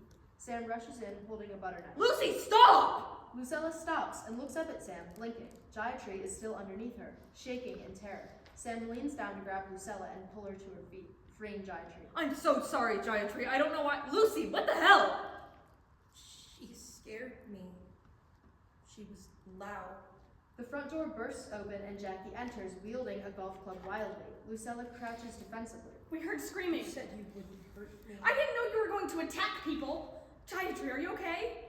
Yes, I think so. Scotty and Kenneth also burst in. Scotty also still with his golf club, having caught up. Sam looks to Gayatri. What happened? I got off work and I came here looking for you and she attacked me. She was very loud. She tried to bite me. Fascinating. But obviously not ideal. Can I... He steps forward to examine Lucilla. Scotty grabs his arm. She's trying to bite people, Kenneth. She's a zombie and she's trying to eat people. Are we really all this stupid? Lucy, were you trying to eat Gayatri? I don't know. I thought maybe she was here to attack you. Why would I be attacking Sam? I don't know who you are. Do you know who I am? I've heard you, Sam. You were there when I was dug up. Were you? That is truly unprecedented. I have so many questions, Sam. If you wouldn't mind... I think it might be better if we all give her some space. If I could just talk to her one-on-one. That is a terrible idea. I have to agree, she did try to eat me. I actually think that probably Sam is the safest person to be with her. I think it's a little like, I volunteer at the APL. It's a little like when there's a new dog that's adjusting to everything, and it's good to kind of have one person that they get used to so you don't overwhelm them, because then they bite. And it's a big problem if they bite, because then you have to put them down. And because someone got bit. Yes, obviously. Exactly. Yeah. Lucy, do you want to just talk to me for a little while? Okay. If it's just the two of us and her, it shouldn't be too Kenny, overwhelming. please, I will tell you everything. But you said... Ken, I promise. Kenneth retreats and nods. Fine. But we're checking in every 30 minutes, got it? And if you need anything, call. We're just down the block. Okay. Jackie ushers Kenneth and Gayatri out. Just before Scotty leaves, he makes eye contact with Sam, as he, unnoticed by Lucilla, slips his golf club behind the coat rack. Scotty and Jackie leave, and only Sam and Lucilla remain. Lucy, you can't attack anyone, okay? But what if they're trying to hurt you? She wasn't. But what if someone was? Then that would be okay, I guess? If you really see someone hurting me, sure, but you can't just assume that. I'm sorry. I'm figuring things out. I'm confused. I know. It's okay. Are you going to put me down? Lucy, no, I'm not. I'm really happy to see you, okay? I missed you. I missed you more than you could ever know. I think I missed you too. You did? I hear your voice and it feels, Yeah? I don't know. Hey, it's okay. You'll get there. We'll work on it. We can work on your memory. We'll get there. She notices the pile of discarded CDs. Were you looking at my CDs? Some of them are yours too. Your parents let me take a lot of stuff from your apartment. I think they knew that we... Do you want to listen to some music? Okay. Sam takes out her Walkman and takes a CD out. Lucilla sits down next to her by the pile of CDs. Any album in particular? Do you remember any of them? Lucilla picks up CDs at random, reading their titles and tossing them back down. Sam starts taking them out of her hands to set them down more gently. The Tracy Chapman is yours. You love her. Jeff Buckley, that's yours, but I listen to it all the time. It's a good album. The Sheryl Crow is yours. Anything you want, we can listen to anything.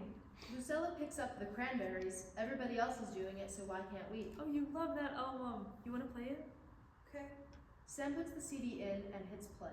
She immediately skips past the first song to Dreams. This one's your favorite? As the instrumental begins to play, Sam hesitantly grabs Lucilla's hands. Lucilla sways to the music a little and Sam follows, until they're almost dancing. Sam sings along as the lyrics start, not particularly well, but with a familiarity and fondness for the song. Oh, my life is changing every day, in every possible way. And oh, my dreams, it's never quite as it seems. Really? Nothing? Sam stops singing and Lucille shrugs, smiling. The Cranberries, that's your favorite song.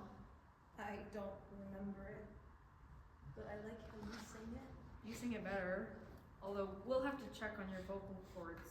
I'm worried about them being... but that doesn't matter, not right now.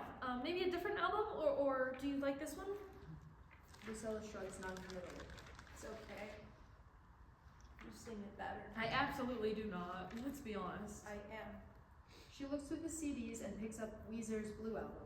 Oh, that's mine. You can play it, but you hate it. How do you know? Because you hate Weezer? Lucilla clumsily takes out the Cranberries and puts in Weezer. My Name is Jonas starts playing. See, I mean, I like it, but you don't. This isn't even one of the better songs on the album. I can skip it. I like it. Oh. I like how it feels. She touches the Walkman to demonstrate. Oh, the bass. You like... Okay. Is that okay? Is what okay? That I don't like the same music as Lucy? I can, if you want. You are Lucy. You get it? You're supposed to be Lucy. Okay. I am Lucy. Are you tired? No, I'm just... Well, yes. I barely slept this week, making you. Thank you. I like existing. You're welcome. Of course. Scene 3. A few days later, Lakeview Cemetery.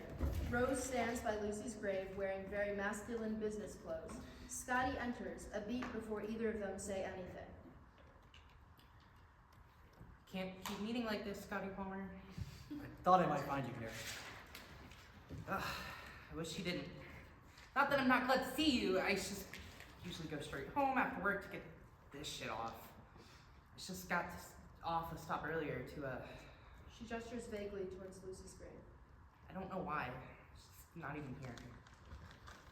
Sorry. Go The ahead. two of them stare at the grave for a moment. I've still been checking up all the time. Sam has to be sick of me. Yeah, it's been days, and she hasn't eaten her yet, but still. Thank God. It's good for her to see regular human people. I'm saying that purposely, not including Ken. You put Sam and Ken and a zombie in a room for 24 hours, I guarantee you they'll all forget to eat and sleep. They'll just keep doing more, science? I don't know what they do. I just keep thinking, I mean, when do they hand it over? You know, like, when do the real scientists get a hold of this instead of 2 undergrads? I mean, she brought a person back from the dead. That's pretty fucking significant. In all honesty, I don't know if they will. Knowing them, I don't know. I thought I knew them, and they were doing honest-to-God necromancy in Sam's basement, so... I think that maybe being able to bring someone back from the dead isn't a good thing. Of course it isn't. But, you know, neither is the hole in the ozone, or exploding nuclear power plants, or dumping millions of tons of crude oil into the Pacific Ocean. But we advance.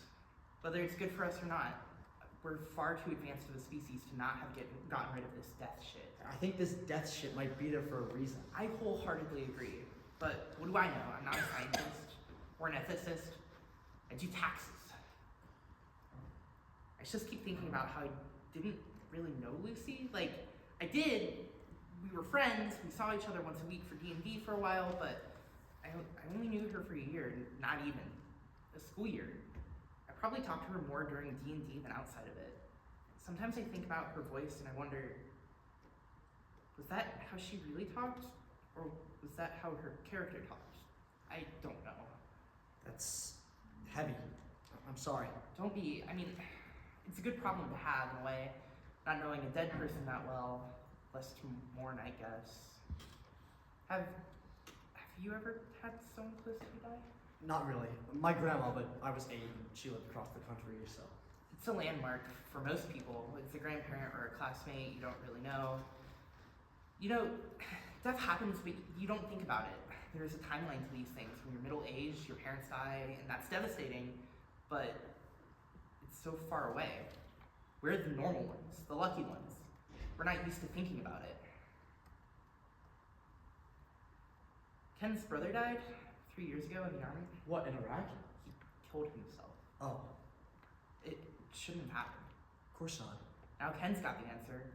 The unsolvable solved. I just keep reminding myself. Of course he's not thinking rationally. Of course Sam isn't. Of course they aren't, but someone has to. Of course. It just sucks it has to be us. They're trying to get us back together for a session. Really? Yeah, they're still doing those tests, cognitive tests, physical tests, but it's been a lot of memory tests recently. I don't think she really remembers anything prior to dying, and I think they're starting to get really stressed about it. Yeah, that's not promising. Anyways, I think it's one of their tests to see if it reminds her of playing D&D before. Oh, no. No, thank you. Hey, trust me, I'm not going to try and convince you. I barely even know why I'm going.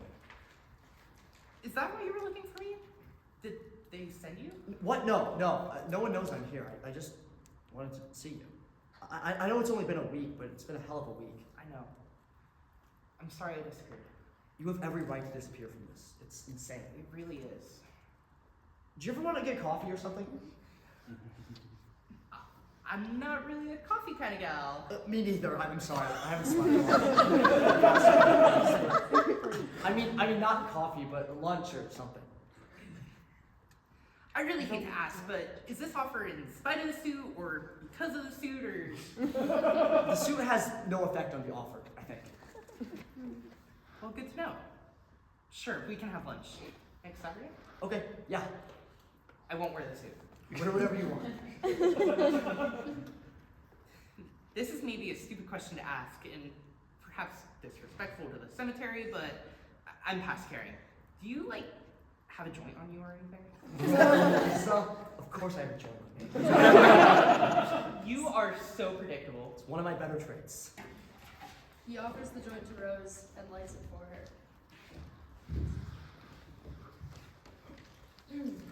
Scene 4. Sam's apartment, living room. The next day, early morning. Things are in disarray in a new way. Sam is slumped on the couch, dead asleep.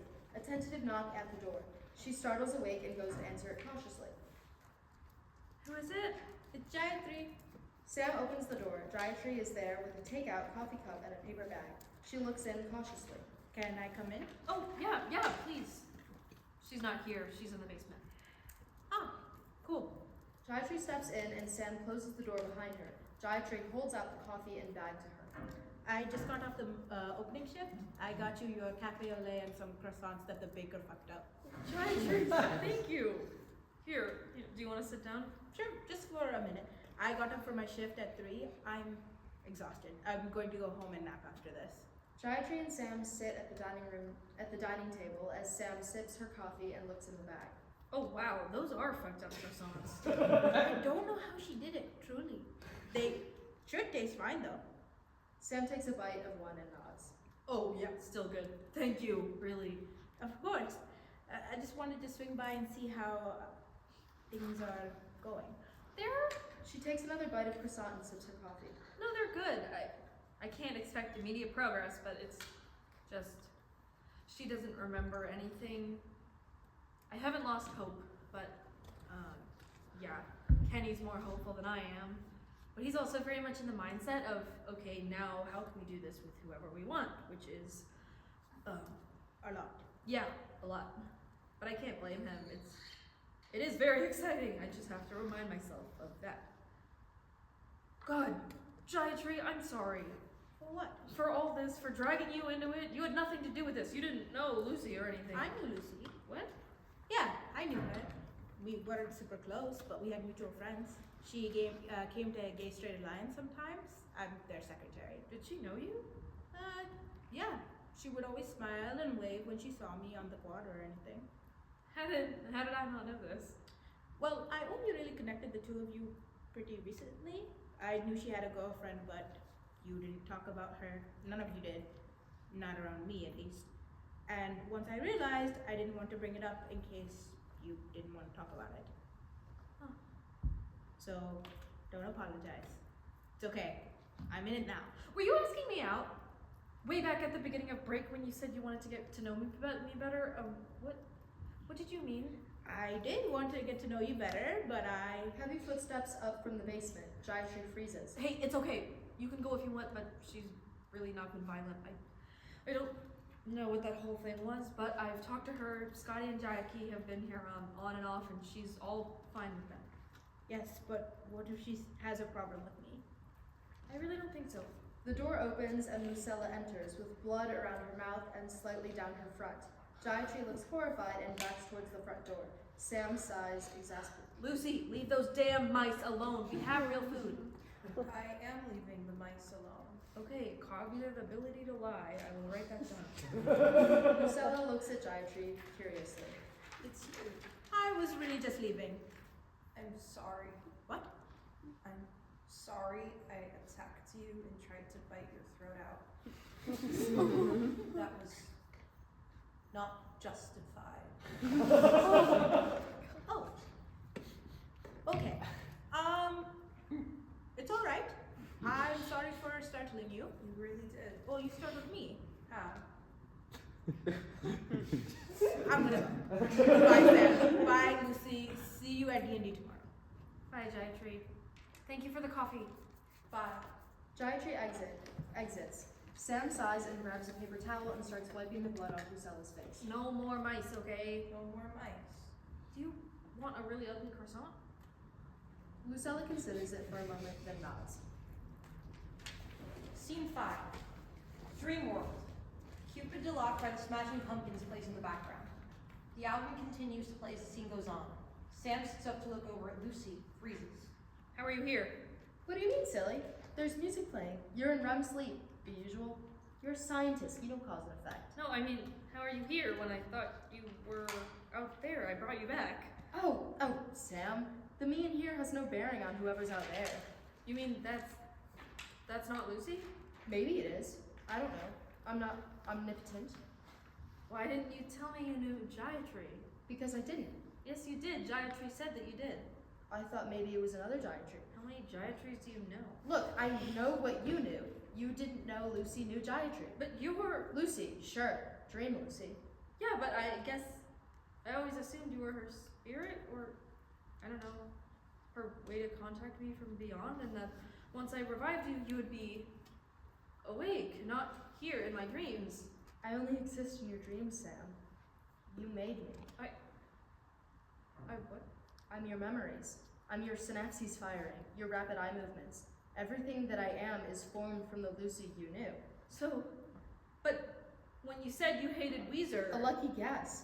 You can't remember everything about everyone, even those you love the most. You think Lucy might not have minded Weezer, but you definitely remember her saying, I hate that song about Pink Triangle. You have a memory of you playing the Blue album and her not saying anything, and maybe even singing along? Hard to tell. You were so drunk. And now you have the memory of me saying that Lucy hates Weezer, so you can't tell if she said that in the real world or just in the dream world. It'll get harder and harder over time, I'm afraid. Lucy was probably neutral on Weezer, if I had to guess. Stop saying Lucy. Sorry, I'm neutral on Weezer. I was exaggerating when I said I hated them. Does that help? No, don't just say that because I asked you to. I want the truth. I want the real. So, you don't know anything? You don't know anything about the Lucy out there? Of course I do. Everything you know, at least. What the fuck? I can be vicious if you want. No, I want you to be Lucy. Can do. But not in a... Stop talking like that. Stop talking like a robot. You never did that before. I'm sorry. I'm not trying to... I just... You know I love you, right, Sam? Because I do. That's not something there's any debate about in here. Every version of me loves every version of you. That's something you need to know will always be real. Sam gasps awake at Lucy disappearing. Sam's on the couch, fully clothed, the Walkman playing music. Lucilla is sitting at the edge of the couch, half curled up by Sam's feet like a doll. Scene 6. Sam's apartment living room. In the midst of the world's strangest D&D game. With the addition of Matt and Lucilla, the dining table has become very crowded. Chairs have been dragged in from other rooms. Lucilla sits between Sam and Gayatri, and Matt sits between Scotty and Jackie. Matt and Lucille have their own character sheets and minis. Rose is not present. Zephyr the Illusionist regards your newly expanded party and says, "Yes, now that you are joined by High Priestess Varistus and Matt the Fighter, perhaps you shall stand a chance against the Overking Ivid. You will need the help of Varistus to access the ancient temple of Fultus. The temple was sealed off, and the priests and acolytes of Fultus were all slain. The companion guard attempted to reanimate High Priest Eliast, but the amounts of light magic in him meant that the transformation to an animus was incomplete. He leaves in agony, half dead, half undead." So 3/4 dead? You could say that, Bard, but though it would be completely inaccurate. Varistus is on a mission to slay this tortured soul, so that the power of Fultus may shine upon the temple again, creating a bastion for the forces of good in Roxy's. A pause where it's clear Lucilla is being prompted to speak. She's carefully stacking her dice and says nothing. Well, all that is great, but we're still trapped, are we not? We barred ourselves in here from the companion guard. That, dear Grunt, is what Matt is here for. With the magic sword he acquired from slaying Elkhurst of the North Providence, he can lead the way through your battle and escape the palace. Are there guns in this game? I'm genuinely curious. Depends on your setting. Not in Greyhawk, at least not in this era, but there are mechanics for gunpowder based on weapons in other settings, and of course you can do whatever you want. Like, the rulebook is the rulebook, but it's all up to you ultimately, so... So, does that mean I can have a gun? Maybe this might be a good point to take a break. Yes? Yeah, let's take a 5-minute break. A few of them stand up to stretch. Jackie takes Matt slightly out to the side. Why'd you even come if you're not going to take this seriously? I'm sorry, how do you take this seriously? It's nothing. It's sitting around talking in funny voices. Then don't play. How are you doing? Fine. Do you remember any of this? Varistus or just D&D conceptually? No. I don't think I get it. You and me both. He immediately seems very disconcerted about casually talking to her.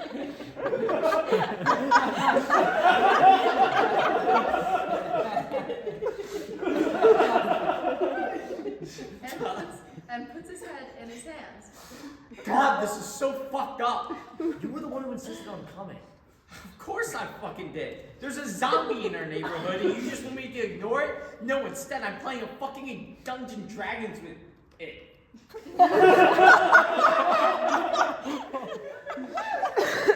It's not for fun, or at least just for fun.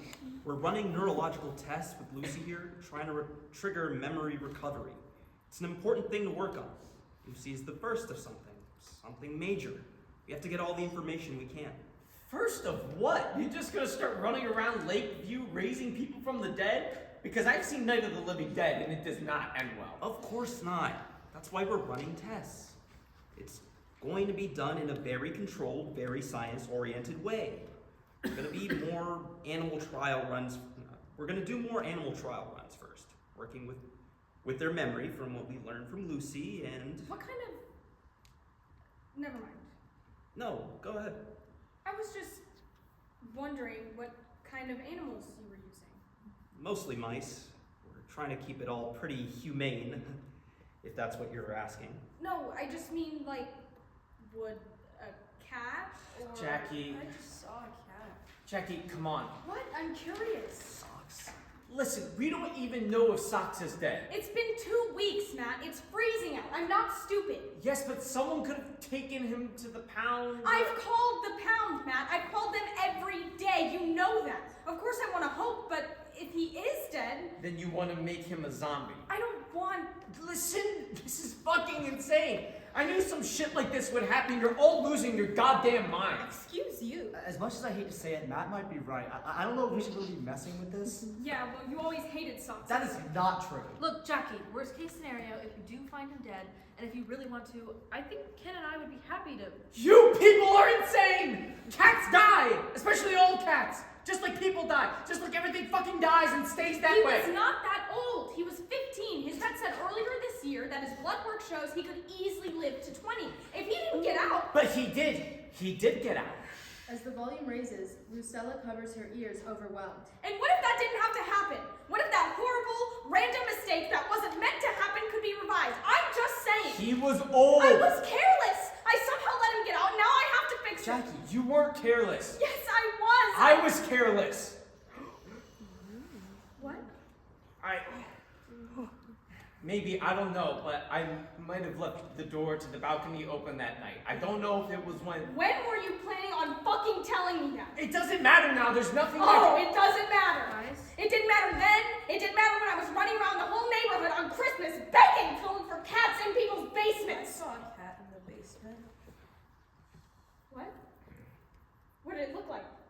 Lucilla seems to regret saying anything. She shrinks into herself a little. Gray.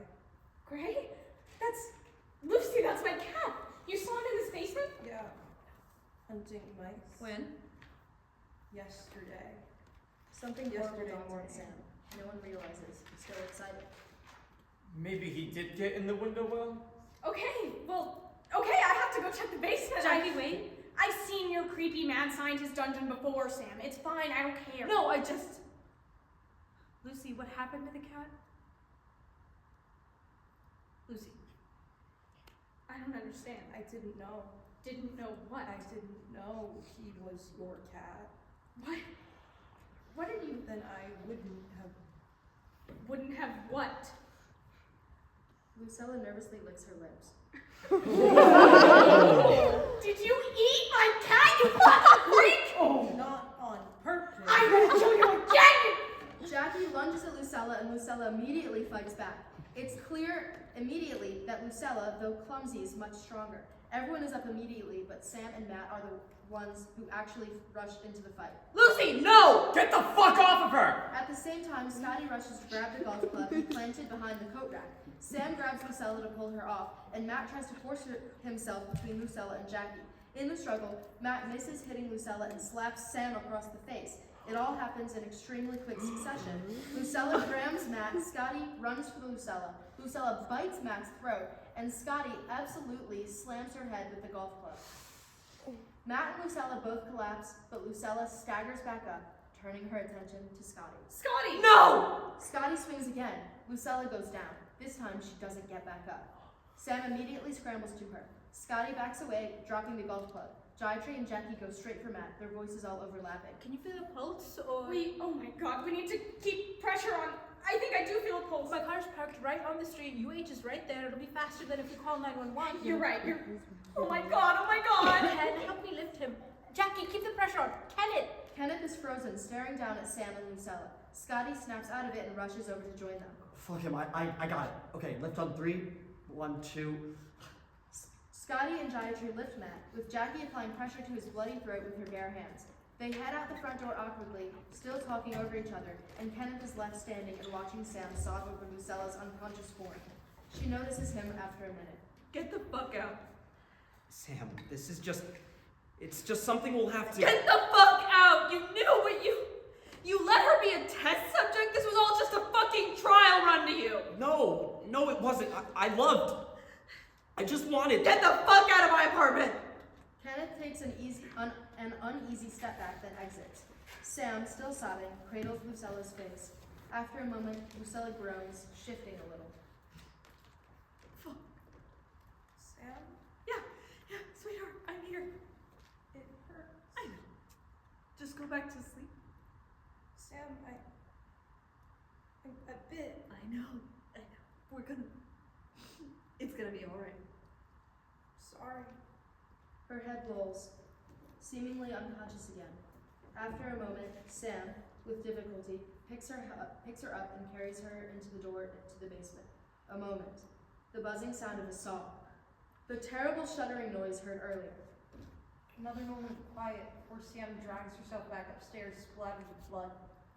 She disappears into the kitchen for a moment, reappears chugging straight from a bottle of vodka. She coughs and sets it aside carelessly. She grabs her Walkman and headphones and shakily puts in the CD of the Cranberries. Everybody else is doing it, so why can't we? I Still Do starts playing. She curls up on the couch and Lucy near immediately appears with Sam's head on her lap, casually running her fingers through her hair. We could just stay like this. No. Let's talk. Okay. You're gone, aren't you? Oh, Sam, this is it. It'll never be you. I love you. You could always try again. End of play.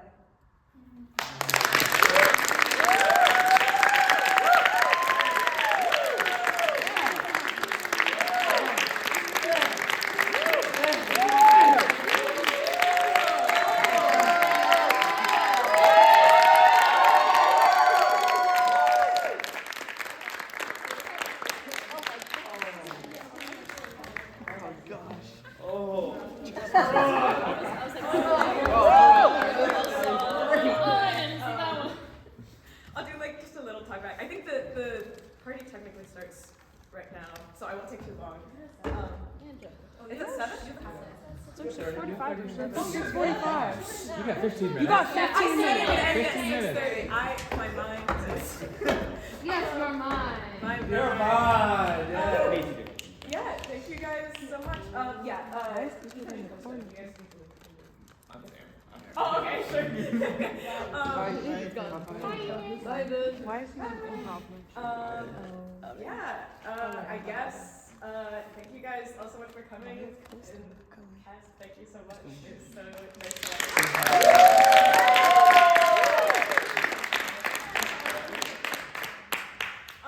If you guys have any like questions, comments, concerns. Yeah.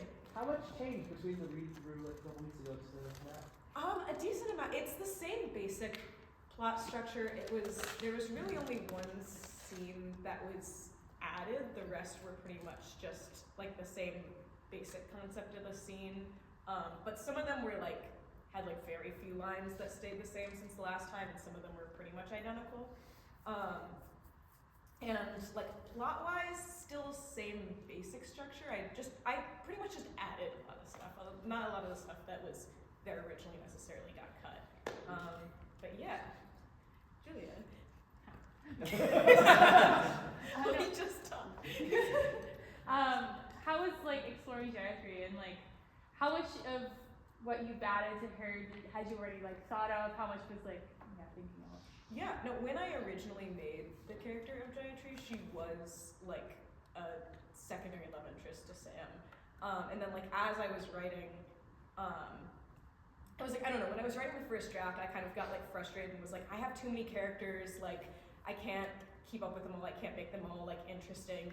So I was maybe, she was definitely at one point, I was maybe maybe I'll just cut her in the next round. But then, first of all, I just loved Enya's reading of her, and I was I can't cut her. Then also at the last, if you guys were at the last reading, which was much more of a workshop of I had feedback questions and about a bunch of things, and a lot of people said stuff that they wanted to see more of. They were we want more Gayatri, we want to see her explored. And I was okay, let's add this back in. Let's try and yeah, there's kind of I felt there was kind of something missing in Act 2, kind of in the middle of I felt there was something missing in terms of checking in with Sam in the middle, and being hey, what's going on there? And so it was really interesting to develop her and Gayatri's relationship and everything. And yeah, I was really happy with how she ended up contributing to the story and everything. Charlie? Yeah, so you said you mostly added things, but I actually felt the play almost felt short, and that's a compliment. It felt it flowed better. It felt the transitions were smoother.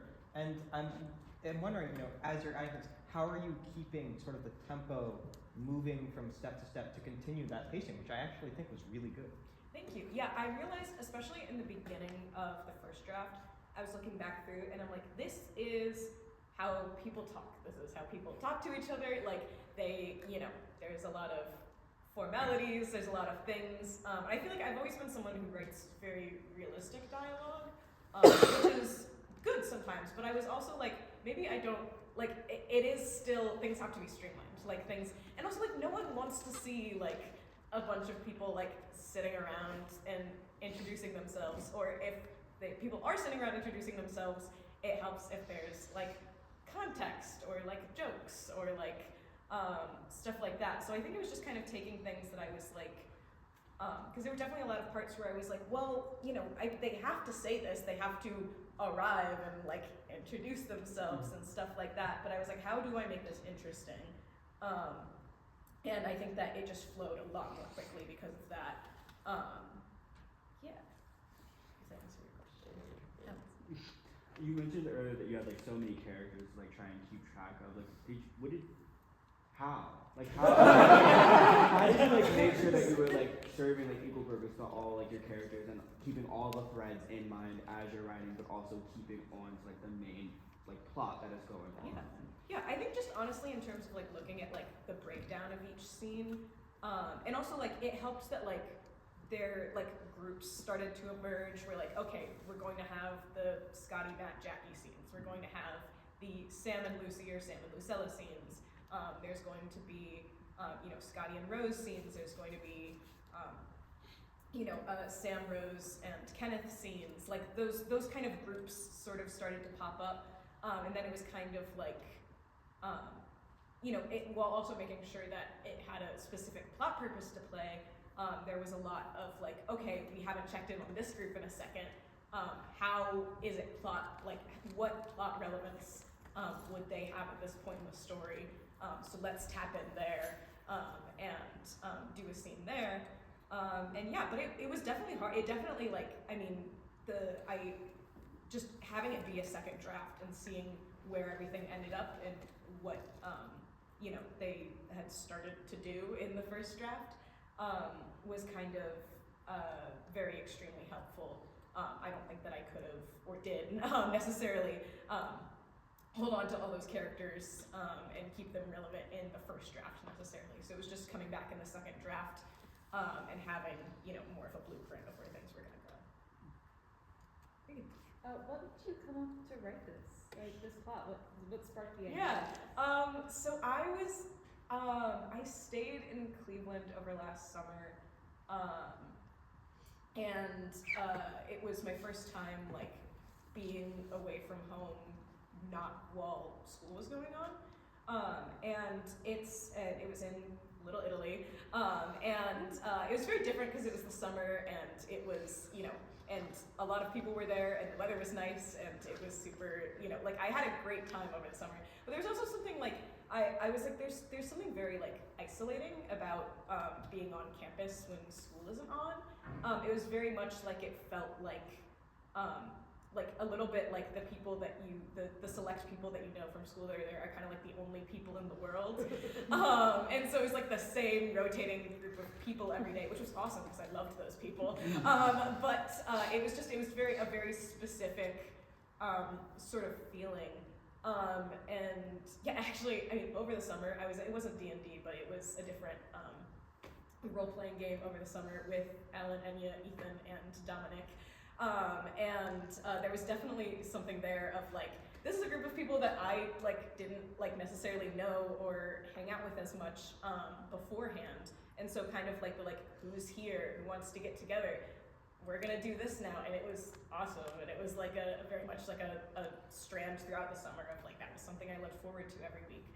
And then, so I already like over the first semester, I knew I wanted to write a play. I thought I probably wanted to do it on D&D just because I was like, that's a fun group of how you get a ragtag group of characters that might not have originally, you know, hung out together.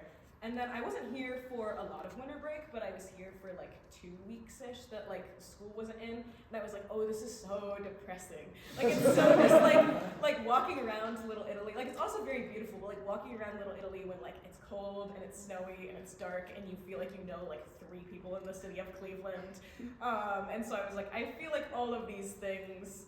And then I love Frankenstein. I've always loved Mary Shelley's Frankenstein. It's great novel.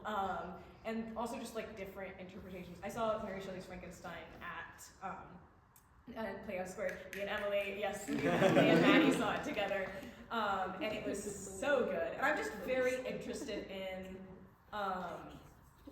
like the idea of death and how people deal with death. I also, you know, my mom died. And so it's also, I was like interested in like, I had a lot of thoughts surrounding grief that I wanted to, kind of see if I could explore in sort of an artistic sense. And I think that the, original just like story arc of Frankenstein is very cool in exploring grief and stuff, and the fact that like, how you try and hold on to things and, resurrect things even if, not in a literal sense. And I like horror, I like, supernatural stuff. So it was really just like, as I was looking, I was like, okay, I have to come up with something that I'm going to stick with for months and months and hear people read and have people see. I want to take a bunch of things that I really like and that I'm not going to get bored of writing. And I guess like D&D and Frankenstein were the things that I latched onto, and then the rest is history, Yeah, Jonathan. So I was actually going to ask if you had seen Frankenstein. I couldn't be honest. Yes. It was, I think, one of my favorite shows I've ever seen. So fucking cool. It was a show that like I've never seen like gore on Yes. stage. Yeah, I was. Yeah. And Yeah. it did Absolutely. it in such like an interesting and cool way. And I was saying like if you had like an infinite budget and you Yes. could do whatever you want, Uh-huh. how would you have staged the show? I saw. Oh the yeah. phrase. Well, definitely. In an ideal world, it would be one of those shows that has multiple sets on stage, so that like there's a part of the, there's a part of the stage that's Sam's apartment. There's a part of the stage that's Scotty and Matt's porch, and then a part of the stage that's Lakeview Cemetery, which could honestly, it could be one of those things where it's just like the front of the stage and there's like 2 gravestones. So that way, you could keep things moving and you wouldn't have to have set transitions. I still think it could be, especially like, I don't think it's one of those plays that necessarily where like the scenes flow into each other in a way where you like can't have any scene transitions. I think we definitely could and it would be fine. But I think that would be a cool sort of setup for staging. And then, yeah, I really just love to see people get freaky with Lucilla and like SFX makeup and like all the different stuff, stage blood. Like it was very much. I was definitely thinking about how they did like the stage gore and everything with Frankenstein. It was so cool. And yeah, so if I had an infinite budget, definitely something like that. But I also think that it would work totally cool in like a lower budget sort of way. I think that like if you were just doing what you could with some stage blood and a dream, I think it would still be. I think it would still be extremely effective in. I don't think you would need to have a huge budget necessarily. What are some changes that didn't make the cut and why? Yeah,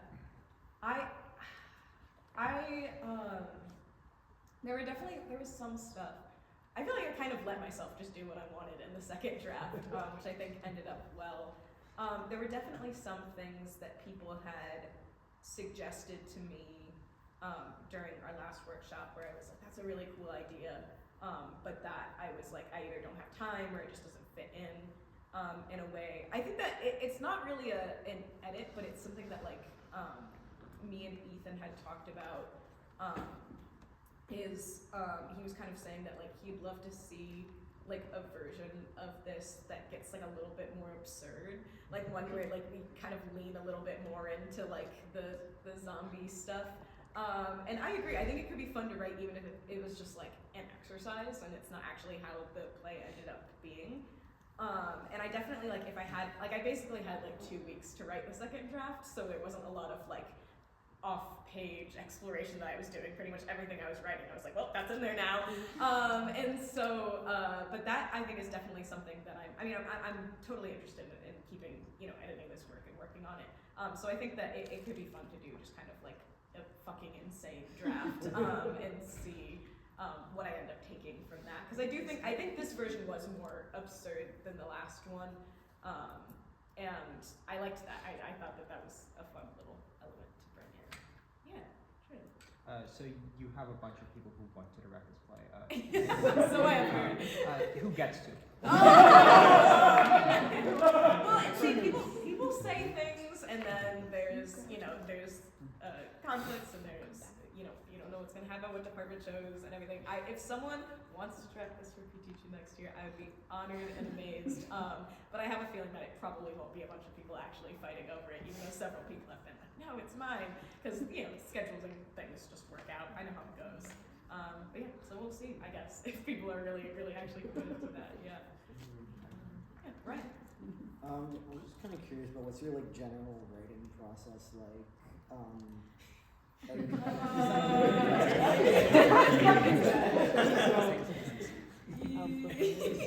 A lot of my writing happens at 3 a.m.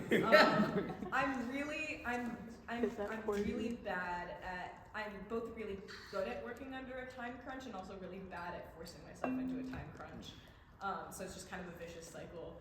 I think that I am not someone who can. I had a general plot outline when I went into writing the first draft, and a general kind of breakdown of scene by scene, which definitely changed from my initial outline. I think I am someone who it just comes to me as I'm writing. I think just the characters have things to say and they are said, and I think that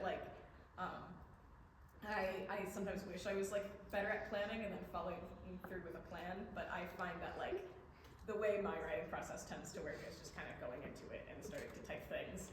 And yeah, I mean, I listen to a lot of music. I feel like that obviously kind of shows, and that doesn't necessarily affect the plot, but I think it sometimes affects the mood or different things. Yeah, just consuming other media. I mean, I feel like there's a ton of things where I was writing and I was like, oh, I'm just basically writing this thing.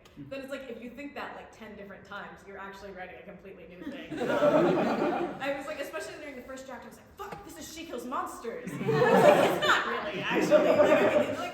There's D&D and lesbians, but She Kills Monsters doesn't own D&D and lesbians. And so I was I kind of had a moment where I was is this too close? Do I need to change it? And I'm it's actually kind of not close, at all. I feel they're very different. I love She Kills Monsters, but very different tone, I feel and a very different way of doing the D&D stuff. Yeah. Was there ever a moment where the Lucy Lucille thing was more ambiguous, or was there ever the ending more ambiguous, or if you had infinite time for an 8-hour show, was there anything that you missed that you cut, or I think honestly, from the beginning, I always wanted Lucy and Lucilla to be different characters. That was definitely something that I had very explicitly prescribed from the beginning, and I really wanted to do the dream sequences and then the zombie thing. That was always kind of in my head how things shook out. I remember even as early as when I was it wasn't even a plot outline, it was just me sitting down and thinking about things. I knew that Lucilla had to die at the end. I think it's just otherwise I think if she doesn't, I think the message is it's good to hold on to and never move on from things, and that I just think that wasn't my thesis statement of the play. And I also very, very early on, one of the first ever things where I was that's going in the play was the staging of Scotty with it was a baseball bat at first, but then I changed it to a golf club, but with a golf club just smashing her fucking head in. I don't know why. I was just that's how the play ends. And I stuck with it. So there you go. So I guess my answer is maybe no. I mean, I think it was definitely, Lucilla for sure was a character that as I was writing, she was surprising me. I was discovering new things with her. But I think the general outline of how things shook out with them was always kind of how I had it. You guys can also, I feel bad for the actors just sitting here. You can also ask the actors questions. But you don't have to. We also can just be done.